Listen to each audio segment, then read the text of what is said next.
विरन्दस्य ज्ञानाञ्जनशलाकया चक्षुरुन्मिलितं येन तस्मै श्रीगुरवे नमः। श्रीचैतन्यमनोभीष्टं स्थापितं येन भूतले स्वयं रूपदा मह्यं ददाति सपदान्तिकं। वन्देऽहं श्रीगुरोः श्रीयुतापद्कमलं श्रीगुरून् वैष्णवांश्च।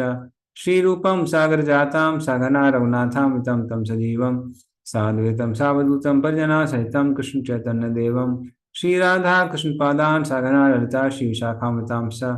नमो विष्णुपादाय कृष्णप्रेष्ठाय भूतले श्रीमते भक्तिवेदांत स्वामिनिति नाम्ने।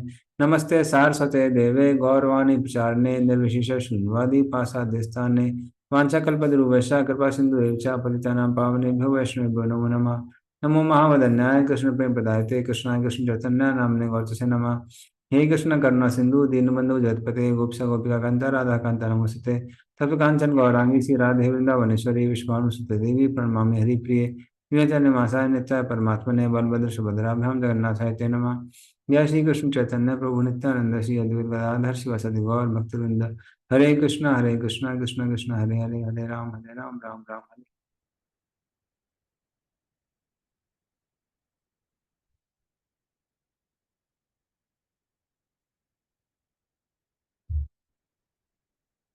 हरे कृष्ण। सुमित चैतन्य प्रभु आप शेयर कर सकते हैं क्या? We have to start from 1:14:37 on this day.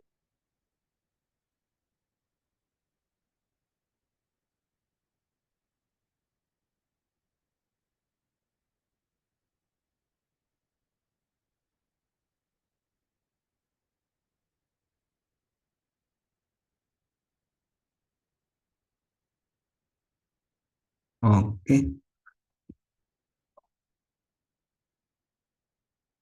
तो डिसअपियरेंस ऑफ लॉर्ड कृष्ण। यत्पाद शुश्रूषण मुख्यकर्मण सत्तादयो द्वि अष्टसहस्रयोषितः निर्जित संख्येति दशां तदाशिषो हरन्ति वज्रायुध वल्लभोचिताः। पढ़िए इसका अर्थ और तात्पर्य।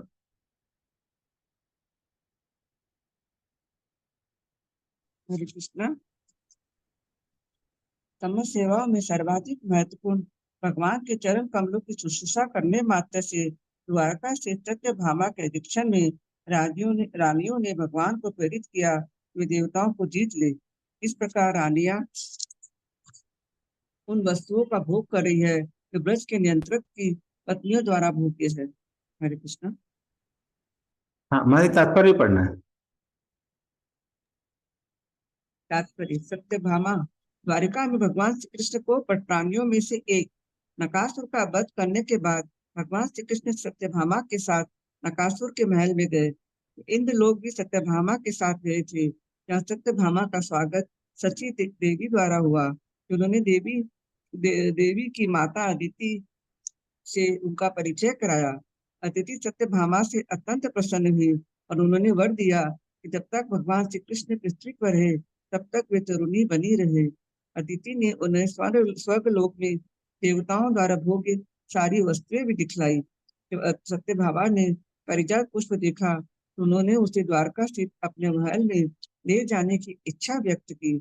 तत्पश्चात वे अपने पति के साथ द्वारका लौट आई और उनकी इच्छा व्यक्त की कि पारिजात पुष्प को द्वारका में उनके महल में ले आए।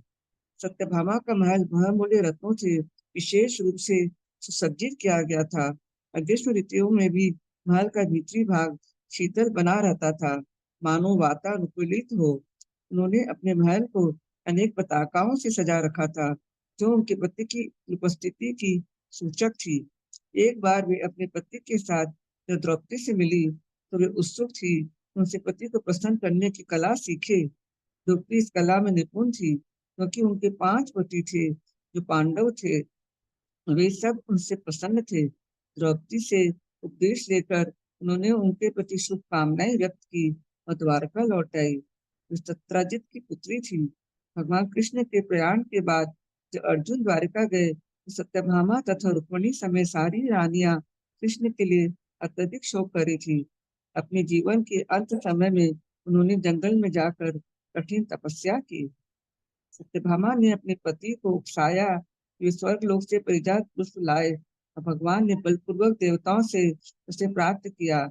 ठीक उसी तरह जिस प्रकार एक सामान्य पति अपनी पत्नी के रिझाने के लिए इच्छित वस्तुएं लाता है, ये पहले ही बताया जा चुका है कि भगवान को सामान्य व्यक्ति की भांति अपनी पत्नियों के आदर्शों को पूर्ण करने की आवश्यकता न थी, लेकिन चूंकि रानियों ने उच्च कोटि की भक्ति भगवान की शुश्रूषा करना स्वीकार किया था, इसलिए भगवान भी आज्ञाकारी पति की भूमिका निभा रहे थे। इस जीव का कोई भी व्यक्ति स्वर्ग की कोई वस्तु, वह भी परिजात पुष्प प्राप्त करने की बात सोच भी नहीं सकता, क्योंकि उसका उपयोग केवल देवता करते हैं। लेकिन भगवान की आज्ञाकारिणी पत्नियां होने के कारण रानियों को भी स्वर्ग के निवासियों की पत्नियां जैसा विशेषाधिकार प्राप्त था।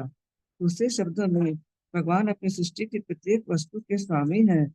अति द्वारका की रानियों के लिए ब्रह्मांड की किसी भी दुर्लभ वस्तु को प्राप्त कर पाना आश्चर्यजनक नहीं था। हरे कृष्णा।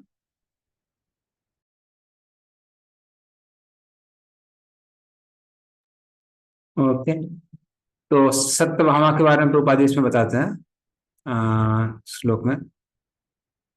तो युधिष्ठिर महाराज कृष्ण के बारे में बताते बताते हैं या फिर पूछते पूछते उसके बाद सत्यभामा के बारे में बताते हैं। तो सत्यभामा और रुक्मिणी, इन दोनों का मूड थोड़ा अलग अलग है। हाँ? तो जो रुक्मिणी, जो कृष्ण बोलते हैं रुक्मिणी हाँ हाँ बोलती है, और सत्यभामा जैसे उल्टी है। सत्यभामा डिमांड करती हैं, कृष्ण से झगड़ा करती हैं, और इसीलिए कृष्ण को रसराज कहा जाता है। कृष्ण हर तरह के भक्तों को अकोमोडेट करते हैं और रस का आस्वादन करते हैं। तो रुक्मिणी जी कभी गुस्सा नहीं होती तो उनको कृष्ण गुस्सा दिलाने की कोशिश करते हैं। और जहां सत्यभामा की बात आती है, सत्यभामा हमेशा कृष्ण से लड़ती रहती हैं और कृष्ण भी उनकी डिमांड पूरी करते रहते हैं। तो जो सत्यभामा है वो राधा रानी की विस्तार है, और रुक्मिणी जी जो है वो चंद्रावली की विस्तार है। तो इस तरह से, तो उसमें कुछ कथा दी हुई है सत्यभामा के बारे में, पूरा हिस्ट्री दी हुई है, और साथ में ये बताया हुआ है कैसे सत्यभामा की इच्छा थी कि पारिजात फूल हम उनको भी मिले। नारद मुनि आते हैं, नारद मुनि एक पारिजात फूल देते हैं कृष्ण को, और कृष्ण फिर चक्कर में पड़ जाते हैं कि ये एक फूल किसको देना है। कृष्ण दे देते हैं रुक्मिणी को, और जब सत्यभामा को पता चलता है तो सत्यभामा गुस्सा हो जाती है, कहती ये क्या हुआ, रुक्मिणी जी को फूल दिया, हमको फूल नहीं दिया। कृष्ण बोलते हैं फूल छोड़ो, तुम्हारे लिए पूरा हम पेड़ लेके आ जाएंगे। और फिर कृष्ण जाते हैं, नरकासुर का वध करते हैं, नरकासुर का वध करके वो स्वर्ग से पारिजात का पूरा वृक्ष लेके आते हैं। तो प्रभुपाद वहां पे लिखते हैं कृष्ण के बारे में कि he act like a henpecked husband. Hindi में बोला जाए तो जुड़वा गुलाम। तो इस तरह से क्यों एक्ट करते हैं, क्योंकि कृष्ण अपने भक्तों की भक्ति के प्रति इतने कृतज्ञ हो जाते हैं कि भक्त लोग जैसा जैसा चाहते हैं कृष्ण वैसे वैसे कार्य करते हैं। किंतु तब भक्ति बादाम, अपने भक्ति से कृष्ण बन जाते हैं। तो इस तरह से युधिष्ठिर महाराज यहां पर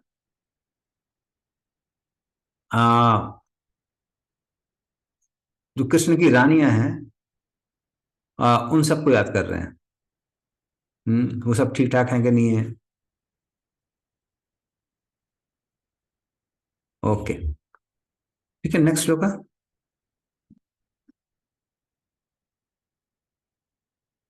यद्बाहुदंडाभ्युदयानुजीवनो यदुप्रवीरो ह्यकुतो भयामुः अधिक्रमन्त्याङ्घ्रिभिराहृतां बलात् सभां सुधर्मां सुरसत्तमोचिताम्।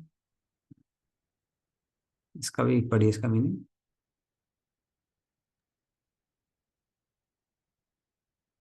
बड़े बड़े यदुवंशी वीर भगवान श्री कृष्ण की बाहुओं द्वारा सुरक्षित रहकर सभी प्रकार से निर्भय बने रहते हैं, अतएव उनके चरण उस सुधर्मा के सभा भवन में पड़ते रहते हैं, जो सर्वश्रेष्ठ देवताओं के लिए हैं। किंतु जो उनसे छीन लिया गया था। तो इस तरह से यदु कुल के लोगों के बारे में यदु जो यादव हैं उनको याद करते हुए युधिष्ठिर महाराज कहते हैं कि यादव इतने शक्तिशाली थे कि वो देवताओं की स्वधर्मा सभा ही लेके आ गए थे। जैसे मान लीजिए भारत में जब पार्लियामेंट बैठक हुआ था, उसको देश के ऊपर बहुत बड़ा चैलेंज समझा गया था। क्योंकि देश की जो मेन प्लेस है पार्लियामेंट, वहां पर अटैक हुआ है। तो उसी तरह से देवताओं की जो मुख्य सभा है, सुधर्मा सभा है, वहां जो भी रहता है उसको ना बुढ़ापा आता है, ना ही उसको कोई रोग होते हैं, और कहते हैं कि ऐसा व्यक्ति मरता भी नहीं है वहां पर सुधर्मा सभा में।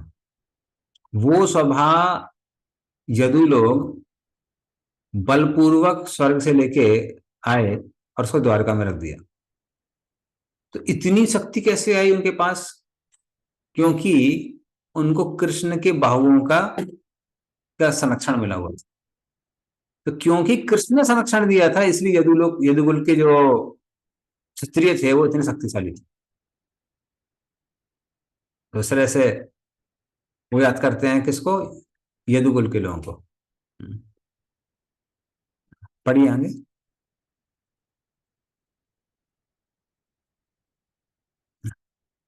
कच्चित्ते अनामयं तात भ्रष्ट तेजा विभासी में अलब्धमानो अविज्ञातः किं वा तात चिरोसितः। पढ़िए इसको। हरे कृष्ण। मैं भाई अर्जुन मेरे भाई अर्जुन, मुझे बताओ कि तुम्हारा स्वास्थ्य ठीक तो है? ऐसा लगता है कि तुम्हारे शरीर की कांति खो गई है। क्या द्वारका में दीर्घ काल तक रहने से अन्यों द्वारा असम्मान तथा उपेक्षा दिखलाने से ऐसा हुआ है? हरे कृष्ण। इस तरह से महाराज युधिष्ठिर अभी तक वो किसके बारे में पूछ रहे थे कि द्वारका और द्वारका के जितने निवासी हैं, अलग अलग निवासी हैं, वो ठीक हैं कि नहीं है? कहीं उनकी वजह से उनको वो परेशान है, इसलिए अर्जुन परेशान है। और फिर अभी युधिष्ठिर महाराज पूछने लगते हैं कि अर्जुन को प्रॉब्लम है क्या, पर्सनल प्रॉब्लम? क्योंकि अभी तक अर्जुन कुछ बोलता नहीं है, तो उनको लगता है कि ठीक है, लगता है द्वारका में कोई दिक्कत नहीं है।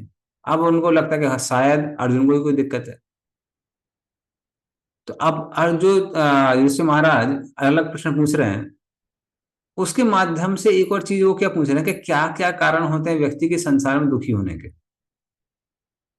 तो एक दुखी होने का कारण ये भी है कि व्यक्ति अगर हेल्दी नहीं है, अगर उसका स्वास्थ्य अच्छा नहीं है, तब भी व्यक्ति क्या होता है? दुखी होता है, जो कि इस श्लोक में दिख रहा है। और आश्चर्य की बात है कि आजकल के लोग इतना ज्यादा पैसा कमाने में डूब जाते हैं कि भौतिक दृष्टिकोण से भी अगर देखा जाए तो वो अपने हेल्थ का केयर नहीं लेते हैं। तो 60 साल तक लोग अथक प्रयास करते हैं, बहुत मेहनत करते हैं, हेल्थ खराब कर लेते हैं, और फिर वही पैसा खर्च करते हैं दवाइयों में। तो ये कलयुग वासियों का लक्षण है। कितने मूर्ख हैं, निपट मूर्ख होते हैं कलयुगवासी, कि भौतिक दृष्टि से भी कैसे खुश रहना है ये उनको पता नहीं है। हाँ, तो भौतिक दृष्टिकोण से भी इतना ज्यादा धन एकत्रित करने के लिए और नाम शौहरत कमाने के लिए वो लोग परिश्रम करते हैं, हेल्थी खो बैठते हैं। तो ये कारण है। आगे हम लोग और कारण देखेंगे 6 श्लोकों में। कच्चिम्ना विहतो अभावये शब्दादिभिर अमंगले न दत्तम मुक्तम अर्तिभ्य आशया यत प्रतिश्रुतम। पढ़िए इसको। हरे कृष्ण। कहीं किसी ने तुम्हें अपमानजनक शब्द तो नहीं कहे, या तुम्हें धमकाया तो नहीं? क्या तुम याचक को दान नहीं दे सकी, या किसी से अपना वचन नहीं निभा पाए? हरे कृष्ण। तो ये भी एक दुखी होने के कारण होते हैं। तो पहला कारण क्या दिया हुआ है, इसमें दूसरा कारण बोल सकते हैं कि क्या किसी ने तुमको कटु वाक्य बोले हैं, कटु वचन बोले हैं, या फिर तुमको कोई धमकी दी, हम ये कर देंगे वो कर देंगे। तो वो कारण से भी व्यक्ति दुखी होता है। तो जितना ज्यादा फिजिकल पेन दिक्कत नहीं करता उतना ज्यादा मेंटल पेन दिक्कत करता है। खासकर जो हमारे निकटतम सगे संबंधी होते हैं, अगर कोई वो कटु वाक्य बोल देते हैं, कई बार लोग उसको जीवन भर नहीं भूलते हैं। हाँ। और ऐसा नहीं कि ये सिर्फ गृहस्थों के लिए, हमने ब्रह्मचारी लोगों को भी देखा है। एक ब्रह्मचारी को किसी और सीनियर भक्त ने 20 साल पहले कुछ बोला था, तभी वो स्थान बदल गया, मंदिर बदल गया, ये हो गया, बहुत कुछ हो गया, लेकिन वो तो भूले नहीं। इसलिए कटु शब्द कटु शब्द व्यक्ति को बहुत दुखी करते हैं। फिर जो धर्मवीर लोग हैं जैसे क्षत्रिय इत्यादि, अगर वो कोई उनसे आता है दान मांगने के लिए, दक्षिणा मांगने के लिए, और वो अगर दान नहीं दे पाते हैं या फिर अपने वचन का पालन नहीं कर पाते हैं, तो वो भी दुख का कारण हो जाता है। खैर ये कलियुगवासियों की समस्या नहीं है। कलियुगवासी तो खुशी हो जाते हैं अगर पैसा ना देना पड़े या फिर झूठ बोलने में।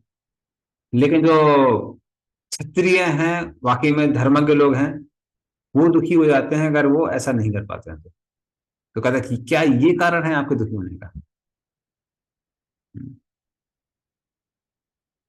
ओके।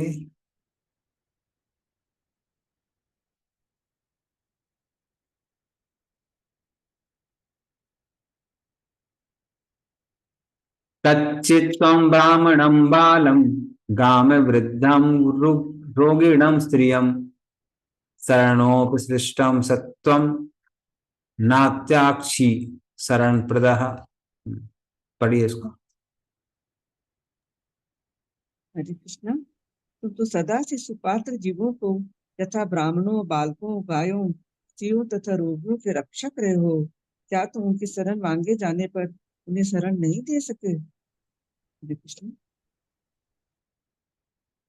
तो जो आपकी शरण में आए हैं, और खासकर ब्राह्मण, बच्चे, गाय, वृद्ध, अपंग लोग, या फिर प्रोपाध्याय लिख रहे हैं रोगी, और स्त्री, तो इनमें से कोई भी अगर आश्रय लेने आता है तो फिर क्षत्रिय लोगों को आश्रय देना चाहिए। क्योंकि ये सब के सब लोग, इनको अगर आश्रय नहीं दिया जाता है तो इनका शोषण होता है। इन सब लोगों का शोषण होता है समाज के अंदर। जैसे ब्राह्मण ब्राह्मण क्योंकि खुद से उनके पास धन उपार्जन करने की उतनी क्षमता नहीं होती है या फिर इंटरेस्ट नहीं होता है, लेकिन वो आध्यात्मिक रूप से सबसे ज्यादा कल्याणकारी कार्य करते हैं। किसके लिए? समाज के लिए करते हैं। जैसे मैं पहले हम लोग डिस्कस कर चुके हैं कि वैदिक समाज में 3 चीजें बहुत सस्ती थी जो आजकल सबसे कॉस्टली हैं। पहली है एजुकेशन। एजुकेशन आजकल बहुत कॉस्टली है, और ब्राह्मण लोग उसको फ्री ऑफ कॉस्ट दिया करते थे। फिर दूसरी चीज जो आजकल बहुत कॉस्टली है, वो है मेडिसिन या मेडिकल ट्रीटमेंट। ये भी वैदिक समाज में, वैदिक काल में फ्री थी। तो ये दोनों चीज देने वाले कौन थे? ये ब्राह्मण थे। और तीसरा है जजमेंट, जुडिशरी। लोग कंगाल हो जाते हैं, पहले जितनी की संपत्ति नहीं उतना कोर्ट केस में चला जाता है। तो ये बहुत महंगा है आजकल। तो उस समय ये फ्री था, और कौन देता था? क्षत्रिय देता था। तो इसमें से 2 चीजें कौन देता था? ब्राह्मण, और एक देता था क्षत्रिय। और क्योंकि ब्राह्मण इसको फ्री दे देते थे, इसलिए ब्राह्मण प्राय ही कैसे रहते थे? निर्धन। वो निर्धन रहा करते थे।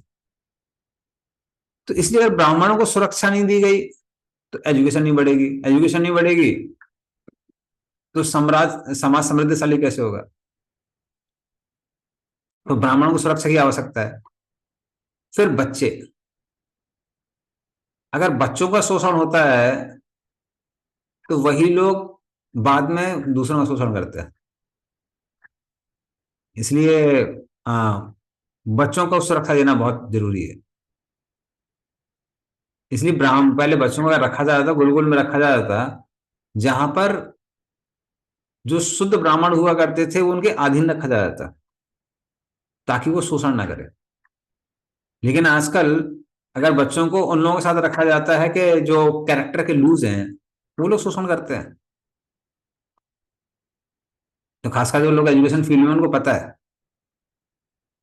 कि अगर टीचर बहुत बड़ी अच्छा हो पर उसका कैरेक्टर अच्छा ना हो, तो ऐसे लोग बच्चों का बहुत शोषण करते हैं। तो बच्चे, फिर गाय, तो गाय से प्रभुपाद बताते हैं गाय से कैसे गोमूत्र, गोबर, दूध, दही, इतना कुछ मिलता है। किसी भी स्थान में आप ग्रेनाइट लगा लीजिए तो भी कोई देवता वगैरह वहां नहीं आएंगे, भगवान नहीं आएंगे। लेकिन आप उसको गोबर से लीप देते हैं तो भगवान वहां आ जाते हैं, या देवता लोग वहां आ जाते हैं। तो गाय का गोबर इतना शुद्ध है। लेकिन अगर गायों की सुरक्षा नहीं की जाती है तो फिर गो हत्या होती है, गोवध होता है, जो अगर आज हम देख सकते हैं आज के समाज में बहुत प्रोमिनेंट है। तो ये भी यही क्षत्रिय का धर्म है कि वो गायों का क्या करें, संरक्षण करें। फिर स्त्रियां, स्त्रियों का तो बहुत शोषण होता ही है, अगर मान लीजिए आप उनकी सुरक्षा नहीं कर देते हैं तो प्रभुपाद कहते हैं कि बचपन में पिता, जवानी में पति, और बुढ़ापे में बच्चा, एल्डरली सन, उसको सुरक्षा देनी चाहिए। क्योंकि स्त्रियों को भ्रमित करके उनका शोषण करना बहुत आसान है। तो यदि कोई बुद्धिमान स्वजन उनकी रक्षा नहीं करता तो उनका शोषण बड़े आराम से हो जाता है। इसलिए स्त्रियों की रक्षा करना। फिर उसके बाद में डिसीज, या फिर उसमें लिखा हुआ है कहीं कहीं विश्वनाथ ठाकुर लिखते हैं इनवैलिड लोग। इनवैलिड लोग मतलब जो अपंग हैं, बहुत ज्यादा बीमार हैं, उन लोगों को भी संरक्षण की आवश्यकता है। और वृद्ध लोग भी उसी कैटेगरी में आते हैं। अगर वृद्ध लोगों को सुरक्षा दी जाती है तो आराम से वो भजन करके भगवत धाम जाएंगे, चिंता नहीं रहेगी। दूसरी बात, वृद्ध लोगों के पास जो एक्सपीरियंस होता है वो अपना वो एक्सपीरियंस शेयर कर सकते हैं। खासकर हम उन वृद्धों की बात कर रहे हैं जो उन्होंने अच्छे से भक्ति की और काफी प्रोग्रेस की है। So they can share their experience, उसका एक्सपीरियंस बहुत फायदेमंद होता है, बहुत लाभदायक होता है।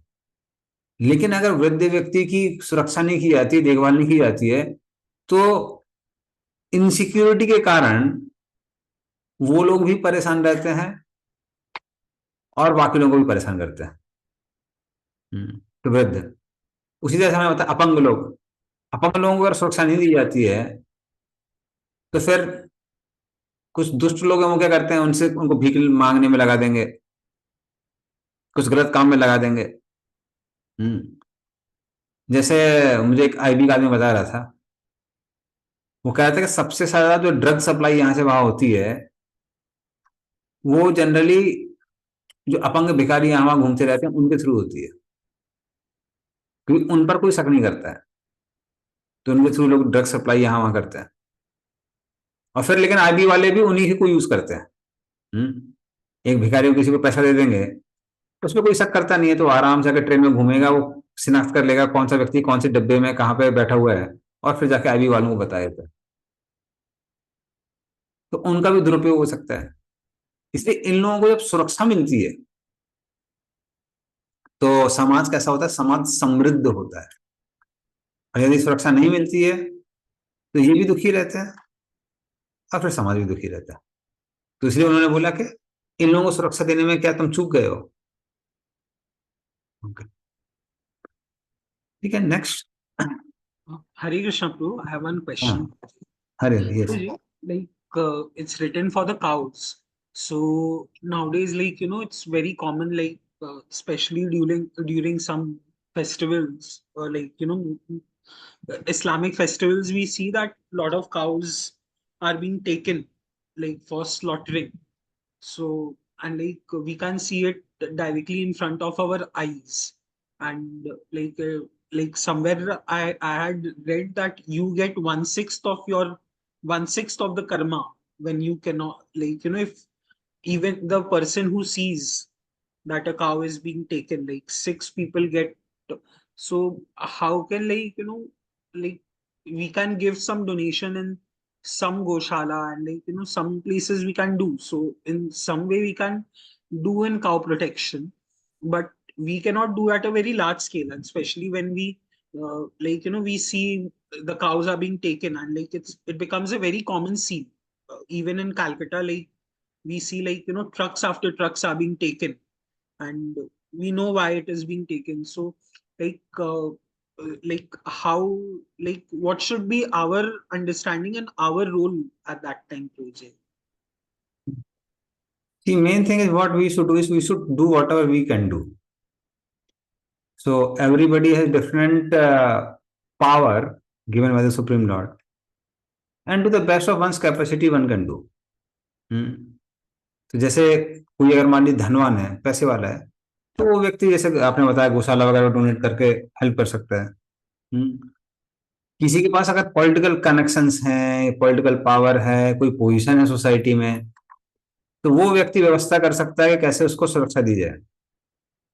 लेकिन एक चीज सब लोग कर सकते हैं, वो ये है कि आप ऐसी गवर्नमेंट चूज करिए जो काउ स्लॉटर को रोकती है, ना कि बढ़ावा देती है। अगर हम ऐसी गवर्नमेंट को चूज कर रहे हैं, उसको ऐसे व्यक्ति को वोट दे रहे हैं जो गो हत्या को प्रमोट कर रहा है, तो उसका पाप भी हमको लगेगा। इसलिए जितना हो सके हमको अपनी जिम्मेदारी पे ध्यान रखना है कि हम क्या कर सकते हैं उस समय। और सच बताऊं, मैं भी बहुत बार रोया हूं। मेरे सामने, खासकर जब मैं बंगाल में था, तो कोलाघाट इंजीनियरिंग कॉलेज में टीचिंग किए 1 साल 1.5 साल। तो हम लोग बॉस के सामने तो डेली ट्रक भर भर के जा देते। मतलब उसमें ही वो लोग 3-4 कंपार्टमेंट बनाए रहते थे, उसी में गाय को कैसे ठूस ठूस के रखते थे जैसे मान लीजिए कोई सामान को रख रहे हो। तो मैं क्या करता था, फिर मैं तो ब्रह्मचारी था, पैसा भी नहीं है, क्या है, प्रार्थना करता था।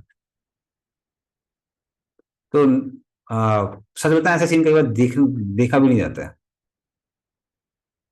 तो उस केस में एटलीस्ट हम लोग क्या कर सकते हैं कि जो हमारे हाथ में है कि भाई, जो हम लोग वोटिंग कर रहे हैं, वोटिंग राइट्स हमारे हाथ में है, तो ऐसी गवर्नमेंट को हम प्रमोट कर रहे हैं जो गो हत्या रोकती है, ना कि उसको बढ़ावा देती है।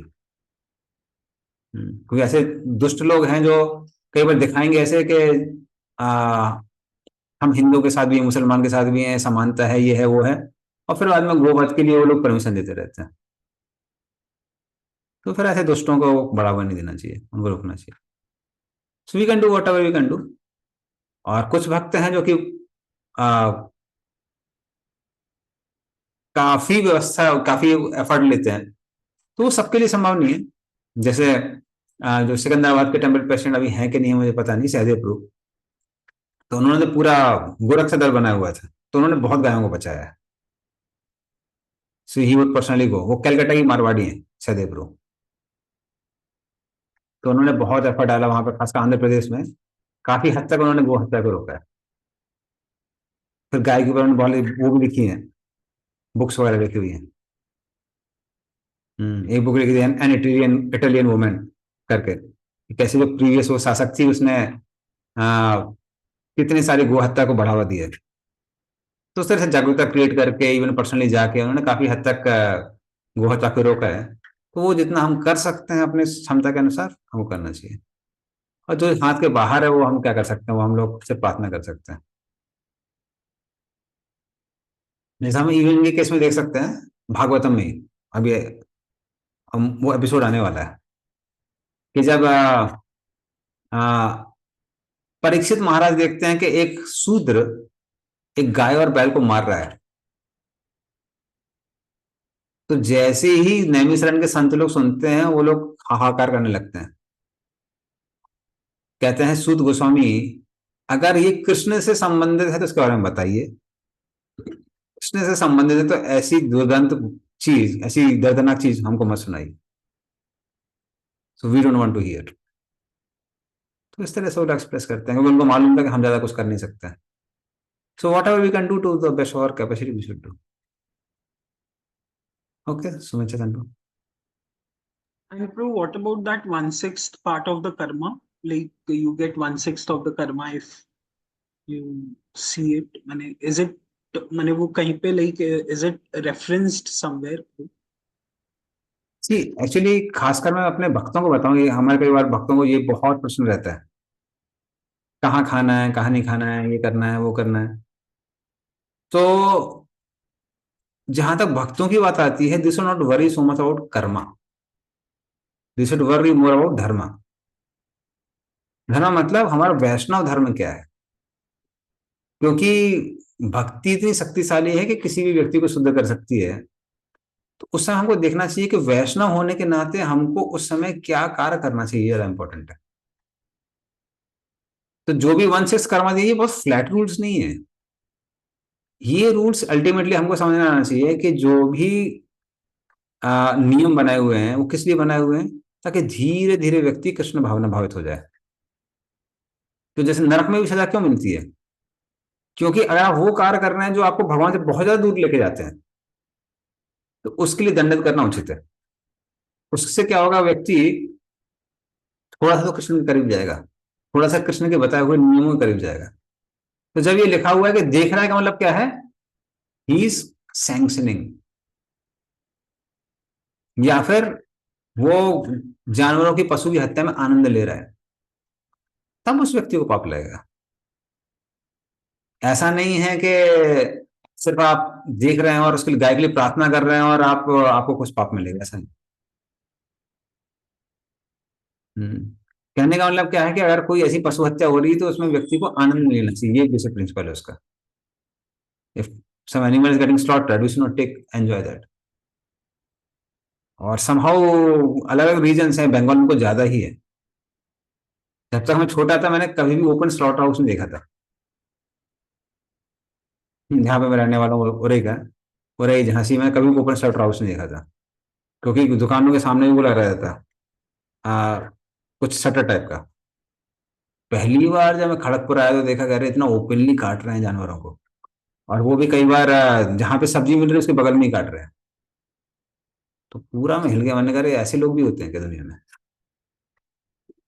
तो समहाउ कल्चर वहां पे ऐसा कुछ कर नहीं सकते हैं, but we can try our best. जो भी हमारे लिए संभव है, हमारे पोजिशन के हिसाब से हमको करना चाहिए। जैसे इवन आप अगर गवर्नमेंट के हिसाब से देखेंगे,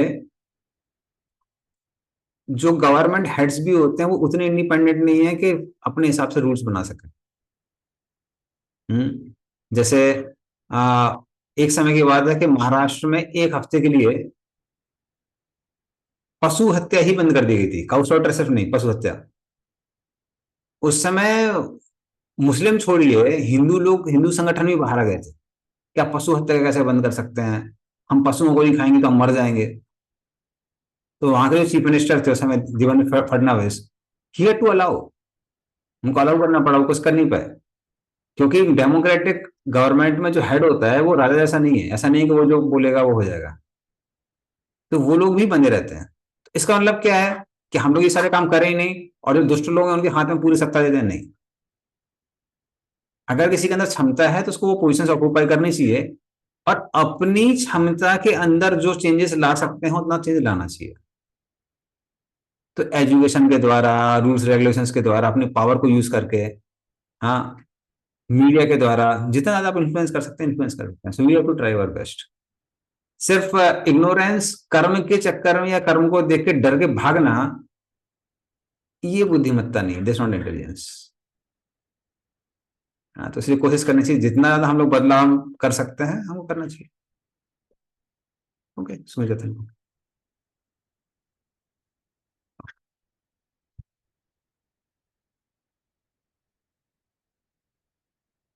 कच्चित्तम नागमो गम्याम, गम्याम वा सत्कृताम स्त्रियम, पराजितो वाथ भवान, नोत्तमे नाश में प्रथि। पढ़िए इसका अर्थ। हरे कृष्ण। क्या तुमने दुश्चरित स्त्री से समागम किया है, अथवा सुपात्र स्त्री के साथ तुमने भद्र व्यवहार नहीं किया, अथवा तुम मार्ग में किसी ऐसे व्यक्ति के द्वारा पराजित किए गए हो जो तुमसे निकृष्ट है या तुम्हारे समकक्ष हो? हरे कृष्ण। हमारे इसका तात्पर्य पढ़िए, तात्पर्य इसका काफी इंफॉर्मेटिव। तात्पर्य। इस श्लोक से ऐसा प्रतीत होता है कि पांडवों के काल में पुरुष तथा स्त्री को कतिपय परिस्थितियों में मुक्त ही समागम करने दिया जाता था। उच्च जाति के लोग अर्थात ब्राह्मण तथा क्षत्रिय, वैश्य या शूद्र जाति की स्त्री को स्वीकार कर सकते थे, किंतु निम्न जाति का व्यक्ति उच्च जाति की स्त्री से संपर्क नहीं कर सकता था। यहाँ तक कि क्षत्रिय भी ब्राह्मण जाति की स्त्री से समागम नहीं कर सकता था। ब्राह्मण की पत्नी 7 माताओं में से एक मानी जाती है। अपनी माता, गुरु अथवा शिक्षक की पत्नी, ब्राह्मणी, राजा की पत्नी, गाय, गाय तथा पृथ्वी, ये सप्त मातृकाएं हैं। पुरुष तथा स्त्री के ऐसे समागम को उत्तम तथा अधम कहा जाता था। ब्राह्मण पुरुष तथा क्षत्रिय स्त्री का समागम उत्तम होता था, किंतु क्षत्रिय पुरुष तथा ब्राह्मण स्त्री का समागम अधम होता था। यह तो कुत्सित माना जाता था। यदि कोई स्त्री किसी पुरुष के पास समागम की इच्छा से आए, उसे कभी मना नहीं करना चाहिए। लेकिन जैसा कि ऊपर कहा गया है, विवेक से काम लेना चाहिए। भीम के पास हिडिंबा आई थी और वह शूद्र से भी निम्न जाति की थी। ययाति ने शुक्राचार्य की पुत्री के साथ विवाह करने से इनकार कर दिया था, क्योंकि शुक्राचार्य ब्राह्मण थे। व्यास भी ब्राह्मण थे। उसने पांडु तथा धृतराष्ट्र को जन्म देने के लिए कहा गया था। सत्यवती मछुआरे की जाति की कन्या थी, लेकिन महान ब्राह्मण पराशर द्वारा उसमें व्यासदेव का जन्म हुआ। तो स्त्री के साथ समागम के अनेक उदाहरण है, किंतु ये सारे समागम न तो निंदनीय थे, न ऐसे समागम के परिणाम बुरे थे। पुरुष तथा स्त्री का समागम स्वाभाविक है, लेकिन इसे भी विधान पूर्वक होना चाहिए, जिससे सामाजिक प्रतिष्ठा न बिगड़े या वर्ण संकट की वृद्धि होने से विश्व में अशांति न फैले। क्षत्रिय के लिए यह निंदनीय है कि वह अपने से निम्न या समकक्ष बल वाले से पराजित हो। यदि कोई हारे तो उसे किसी श्रेष्ठ शक्ति से हारना चाहिए। अर्जुन भीष्म से पराजित हुए थे और कृष्ण भी उन्हें विपत्ति से बचाया था। यह अर्जुन के लिए अपमान नहीं था, क्योंकि विष्णु देव सभी प्रकार से अर्जुन से श्रेष्ठ थे। चाहे आयु को ले, सम्मान को ले या बल को ले, लेकिन कर्ण अर्जुन के समकक्ष था। तो कर्ण से युद्ध करते हुए अर्जुन संकट में था। अर्जुन को यह बुरा लगा, तो कर्ण छल से भी मारा गया। क्षत्रिय के ऐसे ऐसे कार्य होते हैं। और महाराज युधिष्ठिर ने अपने भाई से पूछा कि द्वारका से घर आते हुए कहीं कोई प्रतिकूल घटना तो नहीं घट गई। हरे कृष्ण। तो इस तरह से युधिष्ठिर महाराज पूछते हैं कि क्या ऐसा हुआ है कि आपने कुछ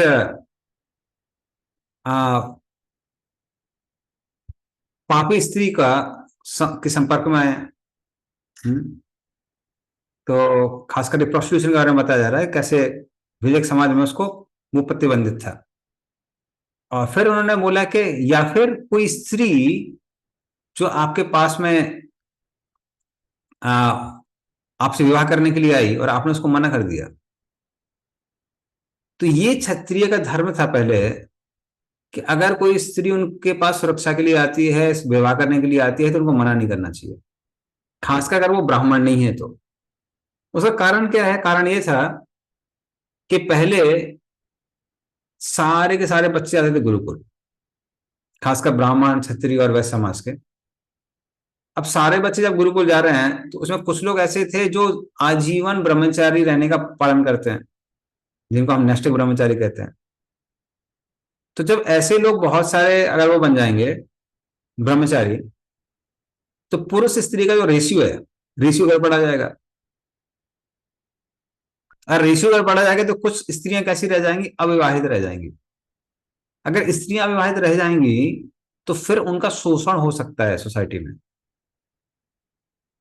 तो इसीलिए खासकर क्षत्रियों को यह अनुमति थी कि वो ज्यादा विवाह कर सकते हैं, या फिर कोई स्त्री उनके पास संरक्षण के लिए आई है तो वो उनको सुरक्षा देंगे, क्योंकि क्षत्रियों के पास वो धन है, ऐश्वर्य है, शक्ति है, तो वो स्त्रियों को क्या कर सकते हैं? ज्यादा स्त्रियों को संरक्षण दे सकते हैं।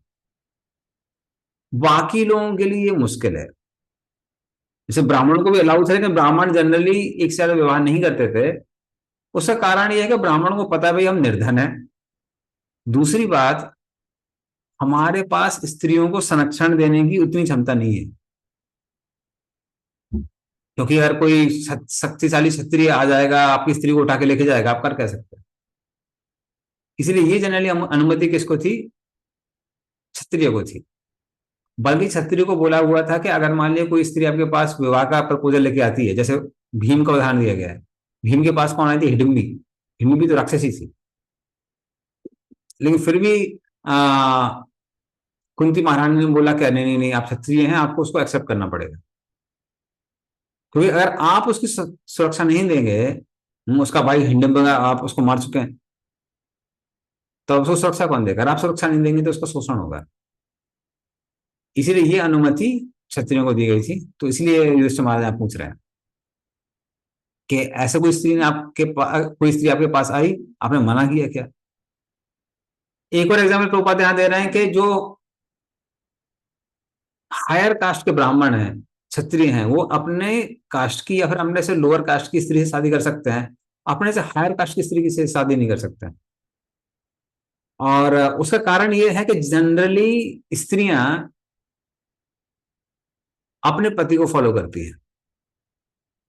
तो अगर मान लीजिए पत्नी की चेतना ऊंची है और पति की नीची है, तो पत्नी की क्या होगी? दुर्गति हो जाएगी। तो अगर स्त्री हायर कास्ट की है और पुरुष लोअर कास्ट का है तो उसकी दुर्गति हो जाएगी। लेकिन अगर पति की चेतना ऊंची है और पत्नी की नीची है, तो पत्नी की चेतना धीरे धीरे करके उठ सकती है। इसलिए अगर लड़की लोअर कास्ट की है, आदमी हायर कास्ट का, तो कोई दिक्कत नहीं है। लेकिन कास्ट जैसे हमने बताया जन्म के अनुसार नहीं है, ये व्यक्ति के गुणों के अनुसार है।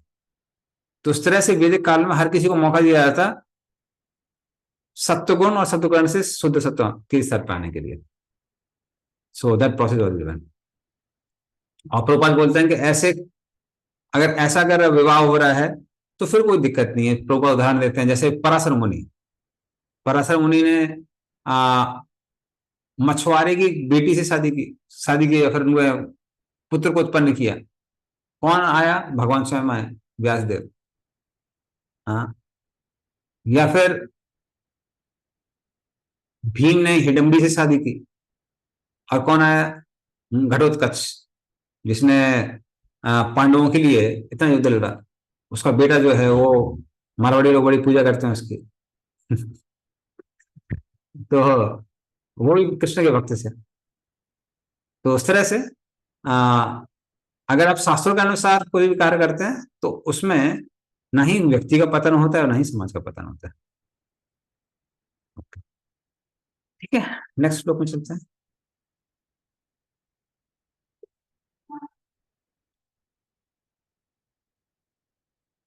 अपीसित पर पुंक्तास्त्वं संभोज्यान् वृद्ध बालकान् जुगुप्सितं कर्म किंचित कृतवान् न यद अक्षमम्।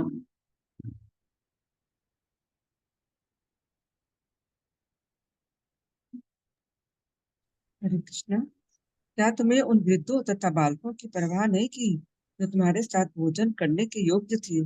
क्या उन्हें छोड़कर तुमने अकेले भोजन किया है? क्या तुमने उनके अक्षम में गलती की है जो निंदनीय मानी जाती है? हरे कृष्ण। तो यहाँ प्रभुपाद एक एटिकेट बता रहे हैं कि खासकर गृहस्थ लोगों का धर्म है कि घर में जो बुजुर्ग हैं, जो बच्चे हैं, पहले उनको खिलाना चाहिए, बुजुर्ग लोगों को और बच्चों को। तो एक बार बुजुर्ग लोग खा लेते हैं, बच्चे खा लेते हैं, और या फिर कोई भिखारी वगैरह है जो आपके घर में है, भिक्षा मांग रहा है, उनको भोजन कराने के बाद व्यक्ति को भोजन लेना चाहिए। तो अगर कोई ये नहीं करता है तो उसमें त्रुटि आ जाती है, गृहस्थ धर्म में त्रुटि आ जाती है। तो एक हिसाब से देखा जाए यहाँ पे प्रभुपाद वर्णाश्रम के लेसन दे रहे हैं परपोर्ट में। नेक्स्ट।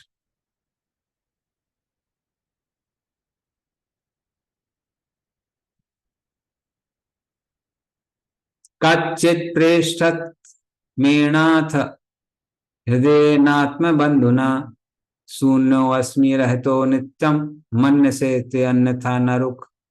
पढ़िए इसको। हरे कृष्ण। अथवा कहीं ऐसा तो नहीं है तुम इसीलिए रिक्त अनुभव कर रहे हो क्योंकि तुमने अपने घनिष्ठ मित्र भगवान कृष्ण को छू दिया हो? हे मेरे भ्राता अर्जुन, तुम्हारे इतने हताश होने का मुझे कोई अन्य कारण नहीं दिखता। हरे कृष्ण। अब युधिष्ठिर महाराज सीधे कंक्लूजन पे निकल जाते हैं। वो कहते हैं कि हमको तो नहीं लगता ये तुमने कुछ गलती की होगी, क्योंकि तुम इन त्रुटियों के को तो करते ही नहीं हो। तो अर्जुन खासकर अपने धर्मगीता के लिए बहुत प्रसिद्ध था। तो बोला हमको नहीं लगता कि तुमने ये कोई गलती की होगी। और फिर नारद मुनि को याद करते हुए वो बोलते हैं कि मुझे लगता है कि जो मेरे हृदय को विदीर्ण कर रहा है वो तुम्हारे हृदय को भी विदीर्ण कर रहा है। वो क्या है? हमारे जो परम मित्र हैं, हाँ, कृष्ण, हमको लगता है वो हमको छोड़ के चले गए। तो अब वो कंक्लूजन पे आ जाते हैं। तो पहले बहुत कारण बताते हैं युधिष्ठिर महाराज। उन कारणों से हम ये सीख सकते हैं कि यदि हमारे जीवन में दुख आ रहा है तो शायद हमने कुछ ऐसे धर्म का पालन नहीं किया होगा, इसलिए दुख आ रहा है। लेकिन मुख्य दुख का जो कारण है वो क्या है? कि हम कृष्ण को भूल गए हैं। कृष्ण भूलिया जीव से भोगवांछा करे, निकटस्थ माया तारे झपटिया धरे। तो कृष्ण को भूलने के कारण, जैसे ही व्यक्ति कृष्ण को भूलता है, बगल में माया देवी बैठ के उसको झपट लेती है। तो ये मुख्य कारण है। ओके, तो अब देखते हैं हम आगे अर्जुन क्या उत्तर देता है।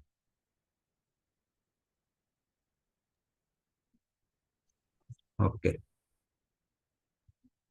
पांडवा टाइमली सूतवाच एवं कृष्ण सखा कृष्णो भ्रात्रा राज्ञा विकल्पितः नाना संकासपदम रूपम कृष्ण विश्लेष कर्षितः। पढ़िए इसका अर्थ और तात्पर्य। हरे कृष्ण। सूत उवाच। श्री कृष्ण सूत गोस्वामी ने कहा, भगवान कृष्ण का विख्यात मित्र अर्जुन महाराज युधिष्ठिर की सशंकित जिज्ञासाओं के अतिरिक्त भी कृष्ण के वियोग की प्रबल अनुभूति के कारण शोक संतप्त था। हरे कृष्ण। हरे कृष्ण। तो एक मिनट रुकिए, इसका हम समरी देख लेते हैं।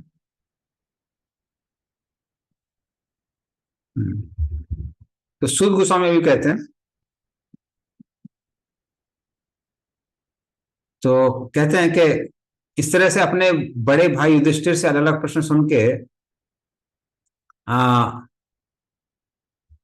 अर्जुन ने अपने दुख व्यक्त किया। और अर्जुन अभी बहुत कमजोर हो गया था। हाँ, तो विकल्पित, तो युधिष्ठिर महाराज को समझ में नहीं आ रहा था क्या कारण है अर्जुन को दुखी होने का। इसकी वजह से, उसकी वजह से। तो अब वो कारण बताने जा रहा है। वो मुख्य कारण क्या है? कृष्ण विश्लेष कर्षित। कृष्ण से विरह के कारण अर्जुन बहुत कमजोर हो गया था। तो इस चैप्टर हम लोग पढ़ेंगे अर्जुन का विषाद, लेमेंटेशन। फिर कलयुग के लक्षण, कैसे कलयुग यहाँ पे इस संसार में आया। फिर कैसे युधिष्ठिर महाराज परीक्षित महाराज को राजा बनाते हैं और सारे भाइयों के साथ में राज्य को छोड़ के महाप्रस्थान में चले जाते हैं। तो ये सारी सारी चीजें हम लोग यहाँ पढ़ने वाले हैं। ओके, सुमित चैतन्य प्रभु। हाँ,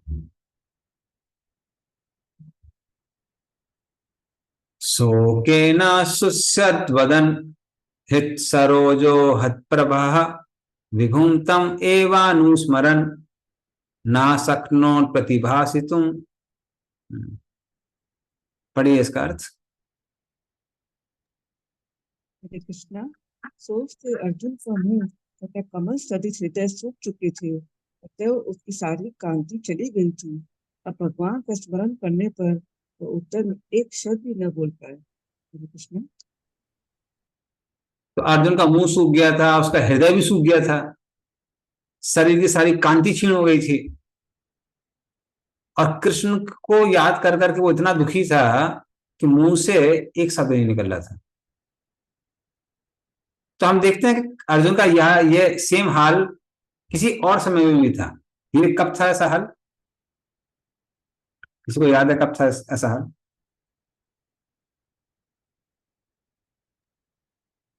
जब सैन्य निरीक्षण कर रहे थे और रिलेटिव्स को देखे थे उस समय। हाँ, तो महाभारत के युद्ध के पहले जब कौरव और पांडवों के बीच में रथ रखा हुआ था, कृष्ण स्थापित करते हैं, तो भीष्म देव द्रोणाचार्य को देख के भी अर्जुन की ऐसी हालत होती है। अब भी वही हालत है, पर दोनों जगहों पे देखेंगे भाव अलग अलग है। वैष्णव रूप से अगर देखेंगे तो उस समय अर्जुन की करुणा के कारण उसको ये सब होने लगता है, उसको लगता है अरे इतने सारे लोगों को कैसे मार सकते हैं हम।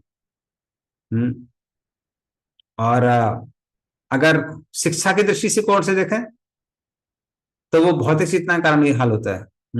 5 reasons for Arjuna not to fight, वो सामने पड़ा हुआ है। अब हम देख रहे हैं कि सेम स्थिति है, पर ये स्थिति निंदनीय नहीं है, ये प्रशंसनीय है। इसलिए कई बार भक्त में और बाकी लोगों में अंतर समझ में नहीं आता है, दोनों में अंतर समझ में नहीं आता है, पर दोनों में बहुत अंतर है। साधारणतः लोगों की भ्रांति क्या रहती है, लोगों को लगता है भक्त मतलब हमेशा खुश रहना चाहिए, मुस्कुराते रहना चाहिए। हाँ, किसी ने प्रभुपाद को देखा तो बोलेंगे अरे आपके स्वामी जी तो आ, कृष्ण के इतने महान भक्त हैं, दुखी क्यों हैं?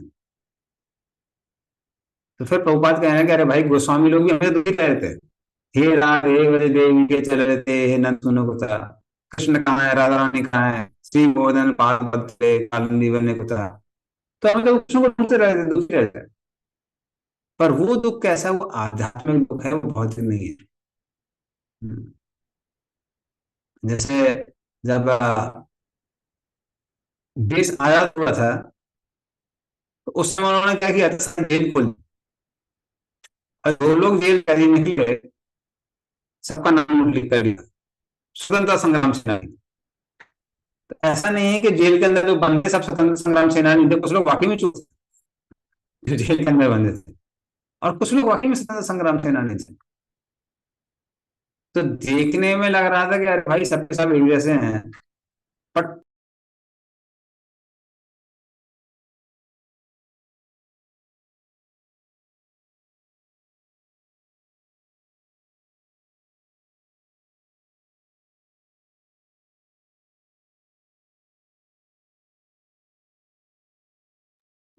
It seems that there has been some internet connection with Anand Gaurasundar.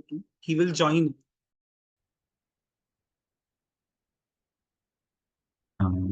somebody can tell कहाँ तक डिस्कशन हो गया था हमारा?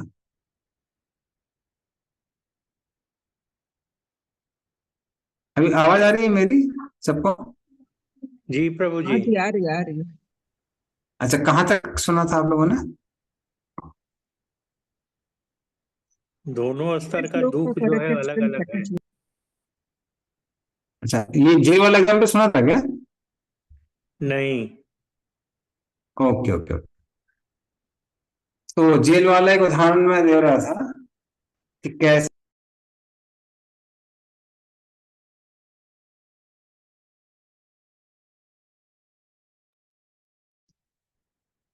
फिर आवाज नहीं आ रही है।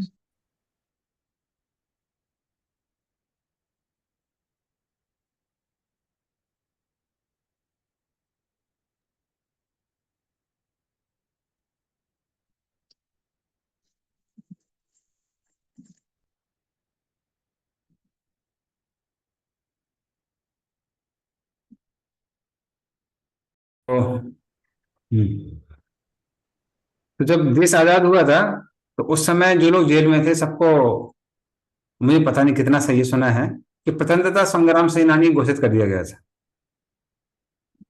तो ऐसा नहीं है कि जेल के अंदर जो भी बंद थे सबके सब स्वतंत्रता संग्राम सेनानी थे।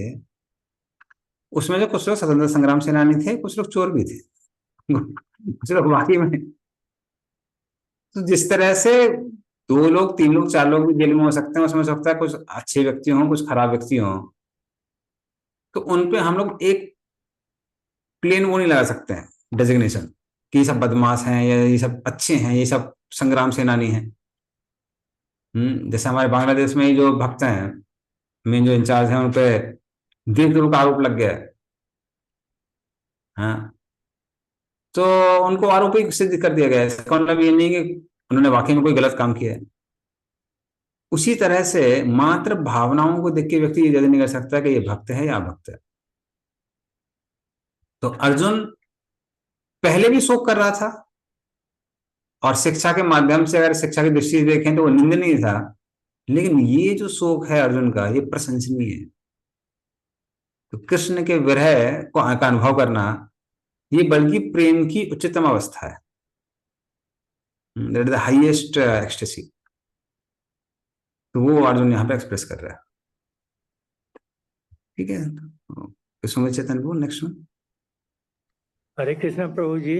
हाँ जी, गिरिराज बोलिए बोलिए। प्रभु जी, ये कह सकते हैं कि जो पहले स्तर का दुख था रणभूमि में, वो कार्पण्य दोष की वजह से था, और जो दूसरे वाला था वो सत्व स्तर की दोष है, परम सत्व हाँ, स्तर। परम सत्य बोल सकते हैं, सत्य गुण नहीं, जी, सत्य गुण तो ये हो जाएगा। सत्व सत्व हाँ हाँ, परम तो सत्व स्तर का। हाँ ये बोल सकते हैं, जी वही बोल जी सकते प्रभु जी। हैं। हरे हरे। यस, सुमित चैतन्य को।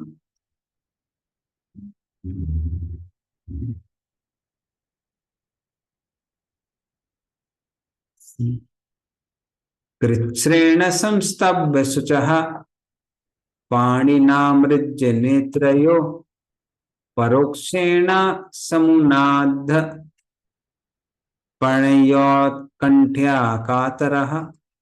पढ़िए इसको।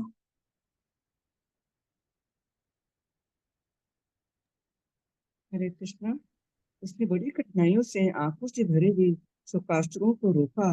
वह अत्यंत दुखी था कि भगवान कृष्ण उसकी दृष्टि से ओझल थे और वह उनके लिए अधिकाधिक स्नेह का अनुभव कर रहा था। हरे कृष्ण। हरे कृष्ण। तो इस श्लोक में हम लोग देख सकते हैं कैसे किसी तरह से अर्जुन अपने आंसुओं को रोकने का प्रयास कर रहा था। हाँ, तो जैसे आंसू बह रहे थे, अपने आंसुओं को पोंछ रहा था अपने हाथों से। और क्योंकि कृष्ण वहां उपस्थित नहीं थे, इसलिए बहुत दुख में था, बहुत दर्द में था। अब अर्जुन क्या करता है, कृष्ण को याद करता है। तो अर्जुन को कृष्ण को याद करते करते क्या क्या उनकी लीलाओं के बारे में सोच रहा है, वो भी हम लोग देखेंगे। सख्याम मैत्रीम सौहृदम सारथ्यादि सुसंस्मरण नृपम ग्रज मित्याह बाष्प गद गदया गिरा। पढ़िए इसको। हरे कृष्ण। भगवान कृष्ण को तथा उनकी शुभकामनाओं, आशीषों, घनिष्ठ पारिवारिक संबंध और उनके रथ हाँकने का स्मरण करके अर्जुन का गला रूंध गया। वह भारी सांस लेता हुआ बोलने लगा। हाँ, अर्जुन अब भगवान ने जो अलग अलग रोल अदा किए थे, हाँ, उनको याद कर रहा है। हम्म, जैसे पहली चीज यहाँ पे क्या आती है कि वेल विशर। तो वेल विशर के रूप में कृष्ण ने क्या किया था?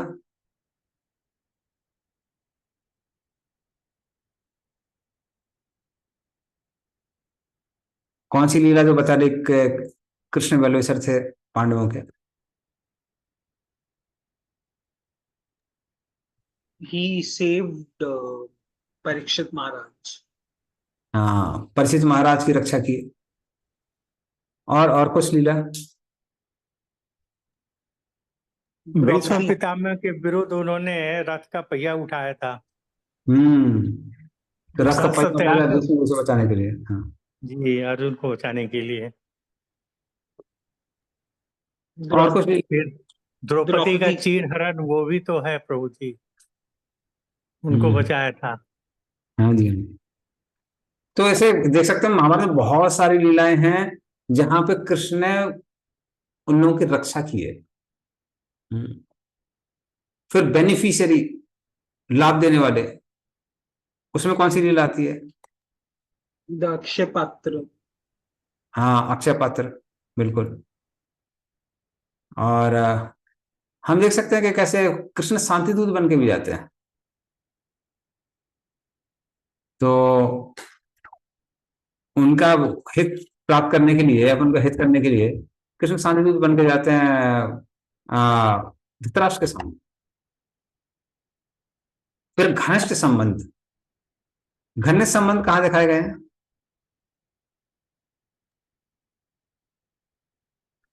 सारथी के रूप में भाग लेते हैं। ओके, के रूप में भाग और लेते हैं।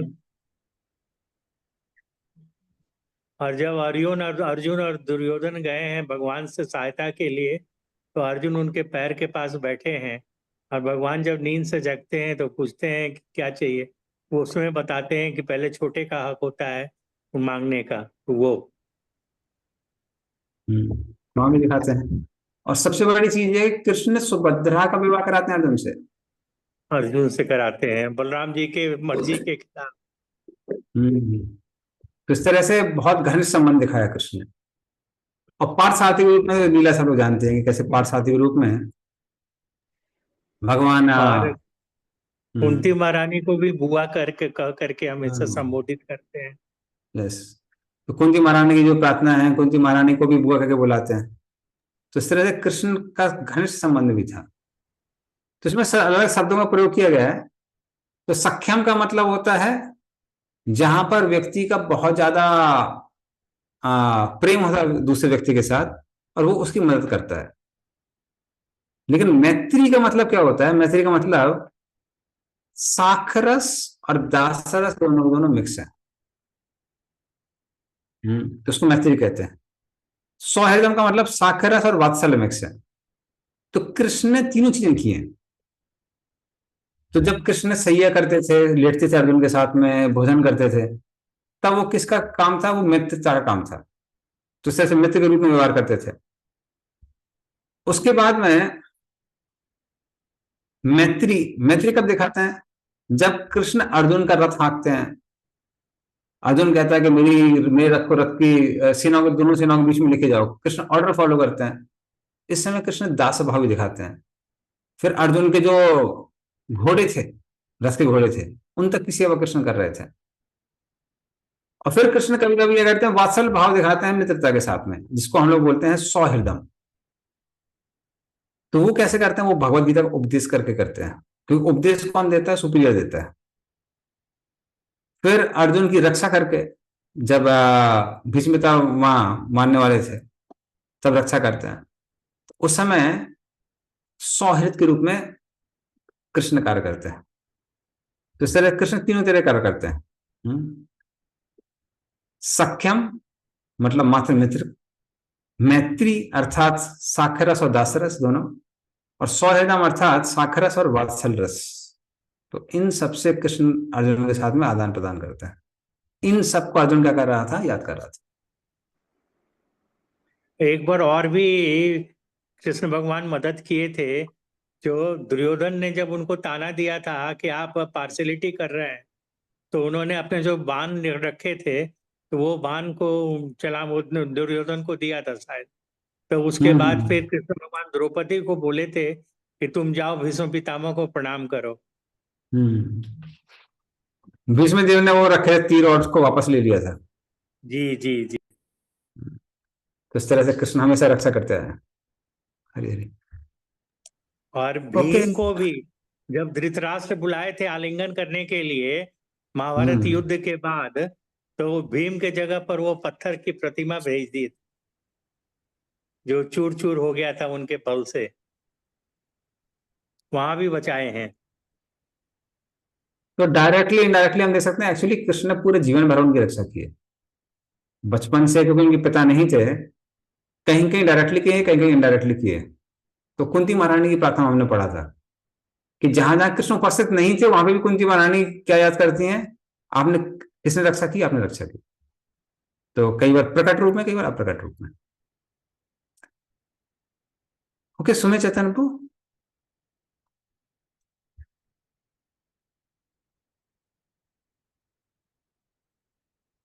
अर्जुन उवाच वाञ्छितोऽहं महाराज हरिणा बन्धुरूपेण येन मे अप्रतं तेजो देव विस्मापनं महत्।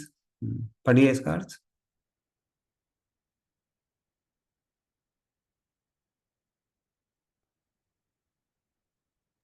हरे कृष्ण।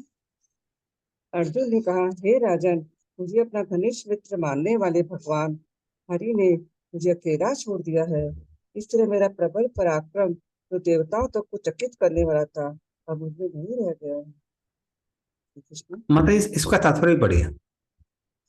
तात्पर्य, भगवत गीता 10.41 में भगवान कहते हैं, कोई चाहे कितना ही शक्तिशाली तथा संपत्ति, बल, ऐश्वर्य, ज्ञान तथा भौतिक मामलों में ऐश्वर्यवान क्यों न हो, उसे मेरी पूर्ण शक्ति का एक तुच्छ अंश स्वरूप समझो।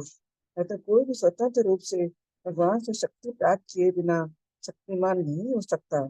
जब भगवान पृथ्वी पर अपने नित्य मुक्त पार्षदों के साथ अवतरित होते हैं, वो न केवल अपनी दिव्य शक्ति का प्रदर्शन करते हैं, अपितु वे अपने पार्षदों भक्तों को अपना अवतारी संदेश पूरा करने के लिए आवश्यक शक्ति प्रदान करते हैं। भगवद गीता 4.5 में कहा गया है कि भगवान तथा उनके नित्य पार्षदों पृथ्वी पर अनेक बार अवतरित होते हैं, तो जहाँ भगवान सभी विभिन्न अवतारों का की भूमिकाओं का स्मरण रखते हैं, वही पार्षद उनके परम इच्छा से उन्हें भूल जाते हैं। इस प्रकार जब भगवान इस धरा में अंतर्धान होते हैं, तो वे सारे पार्षदों को अपने साथ ले जाते हैं। भगवान ने अर्जुन को जो पराक्रम तथा शक्ति प्रदान की थी, वो भगवान के उद्देश्य की पूर्ति के लिए थी, किंतु जब यह उद्देश्य पूरा हो गया, तो अर्जुन से आपातकालीन शक्तियां वापस ली गई, क्योंकि स्वर्ग के निवासियों को भी चकित करने वाली अर्जुन की इन प्रबल शक्तियों की और आगे आवश्यकता नहीं रह गई थी। वे उनके भगवत धाम वापस जाने के निमित्त नहीं थी। यदि अर्जुन जैसे महान भक्त को या स्वर्ग के निवासियों को भगवान शक्ति प्रदान कर सकते हैं एवं शक्ति वापस भी दे सकते हैं, तो उनके क्षुद्र प्राणियों के विषय में क्या कहा जा सकता है, जो ऐसे महात्माओं की तुलना में नगण्य है। तो इससे शिक्षा यह मिलती है कि भगवान से प्राप्त की हुई शक्ति पर किसी को अभिमान नहीं करना चाहिए, अपितु दिव्य मनुष्य को भगवान के प्रति ऐसे वरदान के लिए कृतज्ञ होना चाहिए और ऐसी शक्ति का उपयोग भगवान की सेवा करने के लिए करना चाहिए।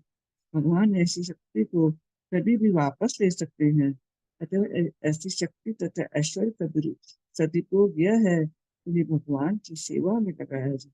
हरे कृष्ण। हरे कृष्ण। तो अर्जुन अभी अभी पराजित होके आया है। तो कृष्ण जब संसार से जा रहे थे, कृष्ण ने बोला था कि अर्जुन, मेरे सारे बुजुर्ग व्यक्ति हैं जो मेरे परिवार के और जो रानियां हैं, उनको लेके तुम अपने संरक्षण में लेके कहाँ लेके जाओ, हस्तिनापुर लेके जाओ, क्योंकि मैं अपनी जो भी लीला है समाप्त करने वाला हूँ। अर्जुन सारी रानियों को लेके जा रहा था, लेकिन जब वो ब्रजमंडल से निकलता है तो बहुत सारे वहां पर ग्वाले आते हैं और रानियों को उठा के लेके चले जाते हैं। अर्जुन उन ग्वालों से हार जाता है जो सिर्फ डंडा लाठी लेके आते हैं। तो अर्जुन बोलता है, अरे ऐसे कैसे हो सकता है?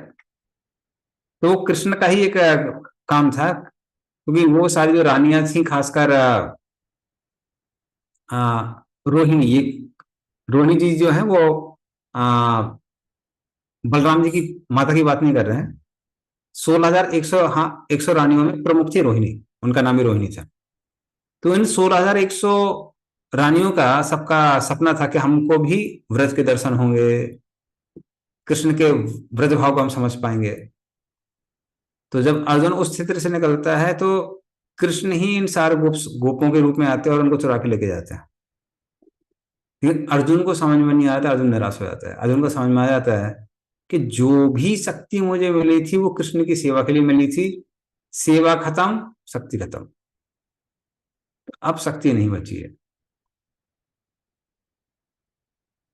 तो प्रभुपाद यहाँ पे तात्पर्य में लिख रहे हैं कि ये सिर्फ अर्जुन के लिए नहीं है, ये सत्य सबके लिए है।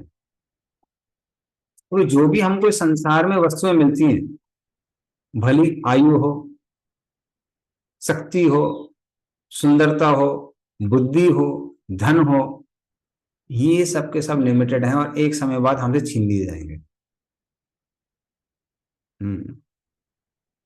तो जो व्यक्ति बहुत शक्तिशाली होता है, उसको लगने लगता है कि ये शक्ति मेरे पास हमेशा रहने वाली है। ये बहुत बड़ा भ्रम है। बहुत जल्दी व्यक्ति विनम्र हो जाता है। हाँ, हमको भी याद है वो एक टाइम था जब हम लोग आईआईटी की तैयारी कर रहे थे, जो टीचर थे बंसल, बीके बंसल, तो उस समय बंसल क्लासेस बहुत फेमस थी और सब लोग कोटा में जाते थे उनसे पढ़ने के लिए, मैं भी उनसे पढ़ा हुआ हूँ। लेकिन क्योंकि उनको पैरालिसिस था और धीमे धीमे करके पैरालिसिस बढ़ गया था, एंड में उनके मुंह से शब्द भी ठीक से नहीं निकलते थे, तो वो बच्चों को रोक रोक के पढ़ाने की कोशिश करते थे, बच्चे बोलते हमको नहीं पढ़ना है आपसे। तो वही व्यक्ति जो पूरे इंडिया का सबसे फेमस टीचर था, सारी ख्याति खत्म होगी समय के साथ। तो उस तरह से समय है इतना बलवान है कि हर व्यक्ति से उसके ऐश्वर्य को छीन लेता है, और खासकर भक्तों को भगवान की सेवा के लिए कई बार बहुत एम्पावरमेंट मिलता है। मैंने पर्सनली कई बार देखा है, कुछ भक्त लोग हैं एकदम, आप देखेंगे गांव ग्रामीण क्षेत्र से हैं, ज्यादा पढ़े लिखे नहीं है, ज्यादा सा बोलना भी नहीं आता है, पैसा कमाना तो बिल्कुल नहीं आता है, वो सडनली इस्कॉन में आ जाते हैं और फिर देखते हैं कि अरे वो जब लेक्चर दे रहे हैं तो लोग अपना जीवन देने के लिए तैयार हो जाते हैं। तो इतना ज्यादा ऐश्वर्य कैसे आ जाता है? तो जब हम भगवान की सेवा करते हैं तो कई बार भगवान बहुत एम्पावर करते हैं, बहुत एम्पावरमेंट देते हैं। लेकिन अगर उस व्यक्ति को लगने लगता है कि ये एम्पावरमेंट मेरा है और हमेशा मेरे साथ रहने वाला है, तो ये बहुत बड़ा भ्रम है।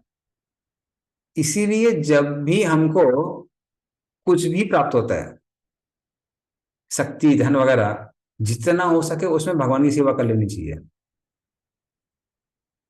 एक बार ये चीजें चली जाती हैं, उसके बाद भगवान की सेवा करना बहुत मुश्किल हो जाता है।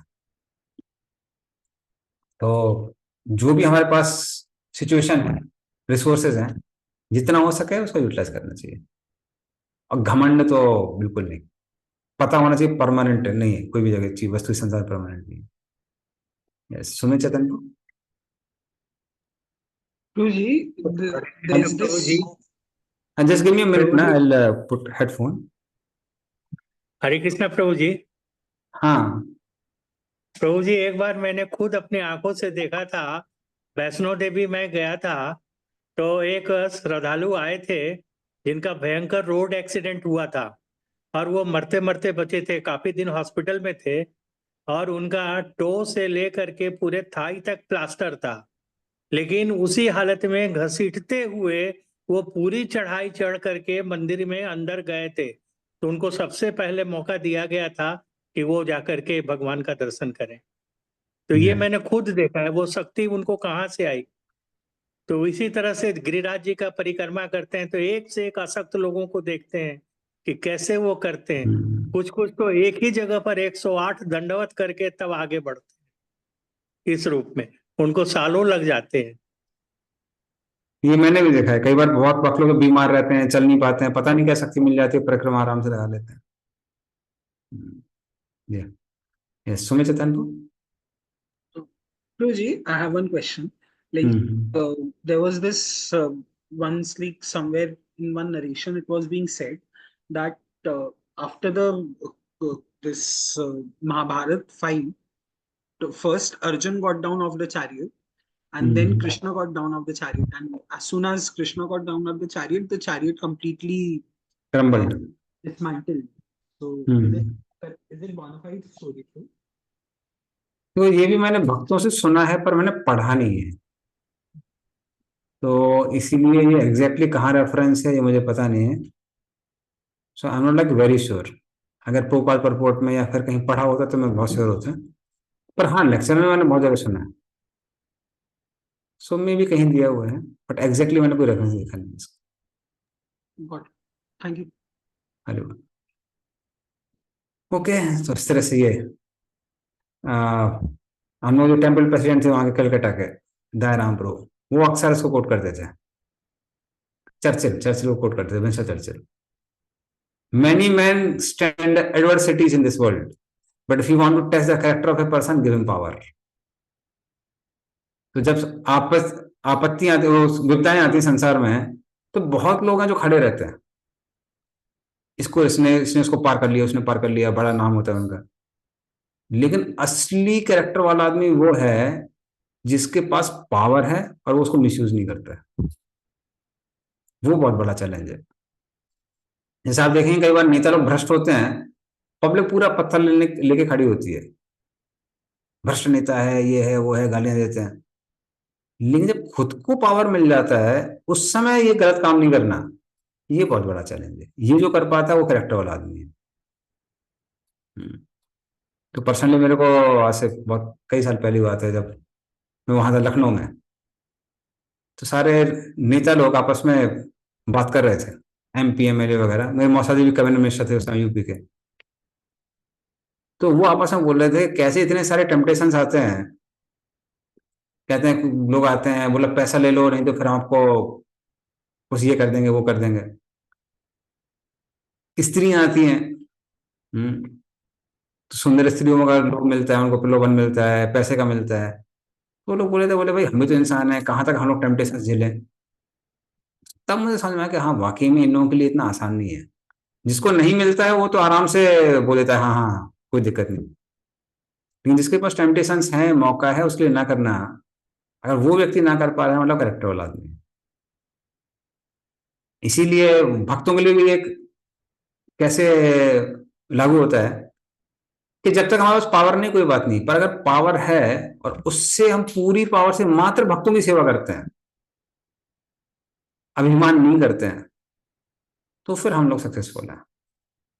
अदरवाइज पावर मिलते ही समहाउ ऐसा एक नशा आ जाता है, व्यक्ति को लगने लगता है कि मेरे बिना दुनिया चलेगी नहीं, तो वो लगने लगता है। जबकि संसार में शक्तिशाली लोग आए हैं गए हैं, संसार अभी भी चल रहा है, कोई फर्क नहीं पड़ता है। लेकिन उस समय ऐसा व्यक्ति को नशा लगने लगता है कि हाँ मैं नहीं हूं तो दुनिया नहीं रहेगी, या मैं नहीं रहूंगा तो कंपनी नहीं रहेगी, या फिर इसको नहीं रहेगा, मेरे बिना कैसे चल सकता है। तो वो प्रभुपाद यहाँ पर हाईलाइट कर रहे हैं। Yes, next verse.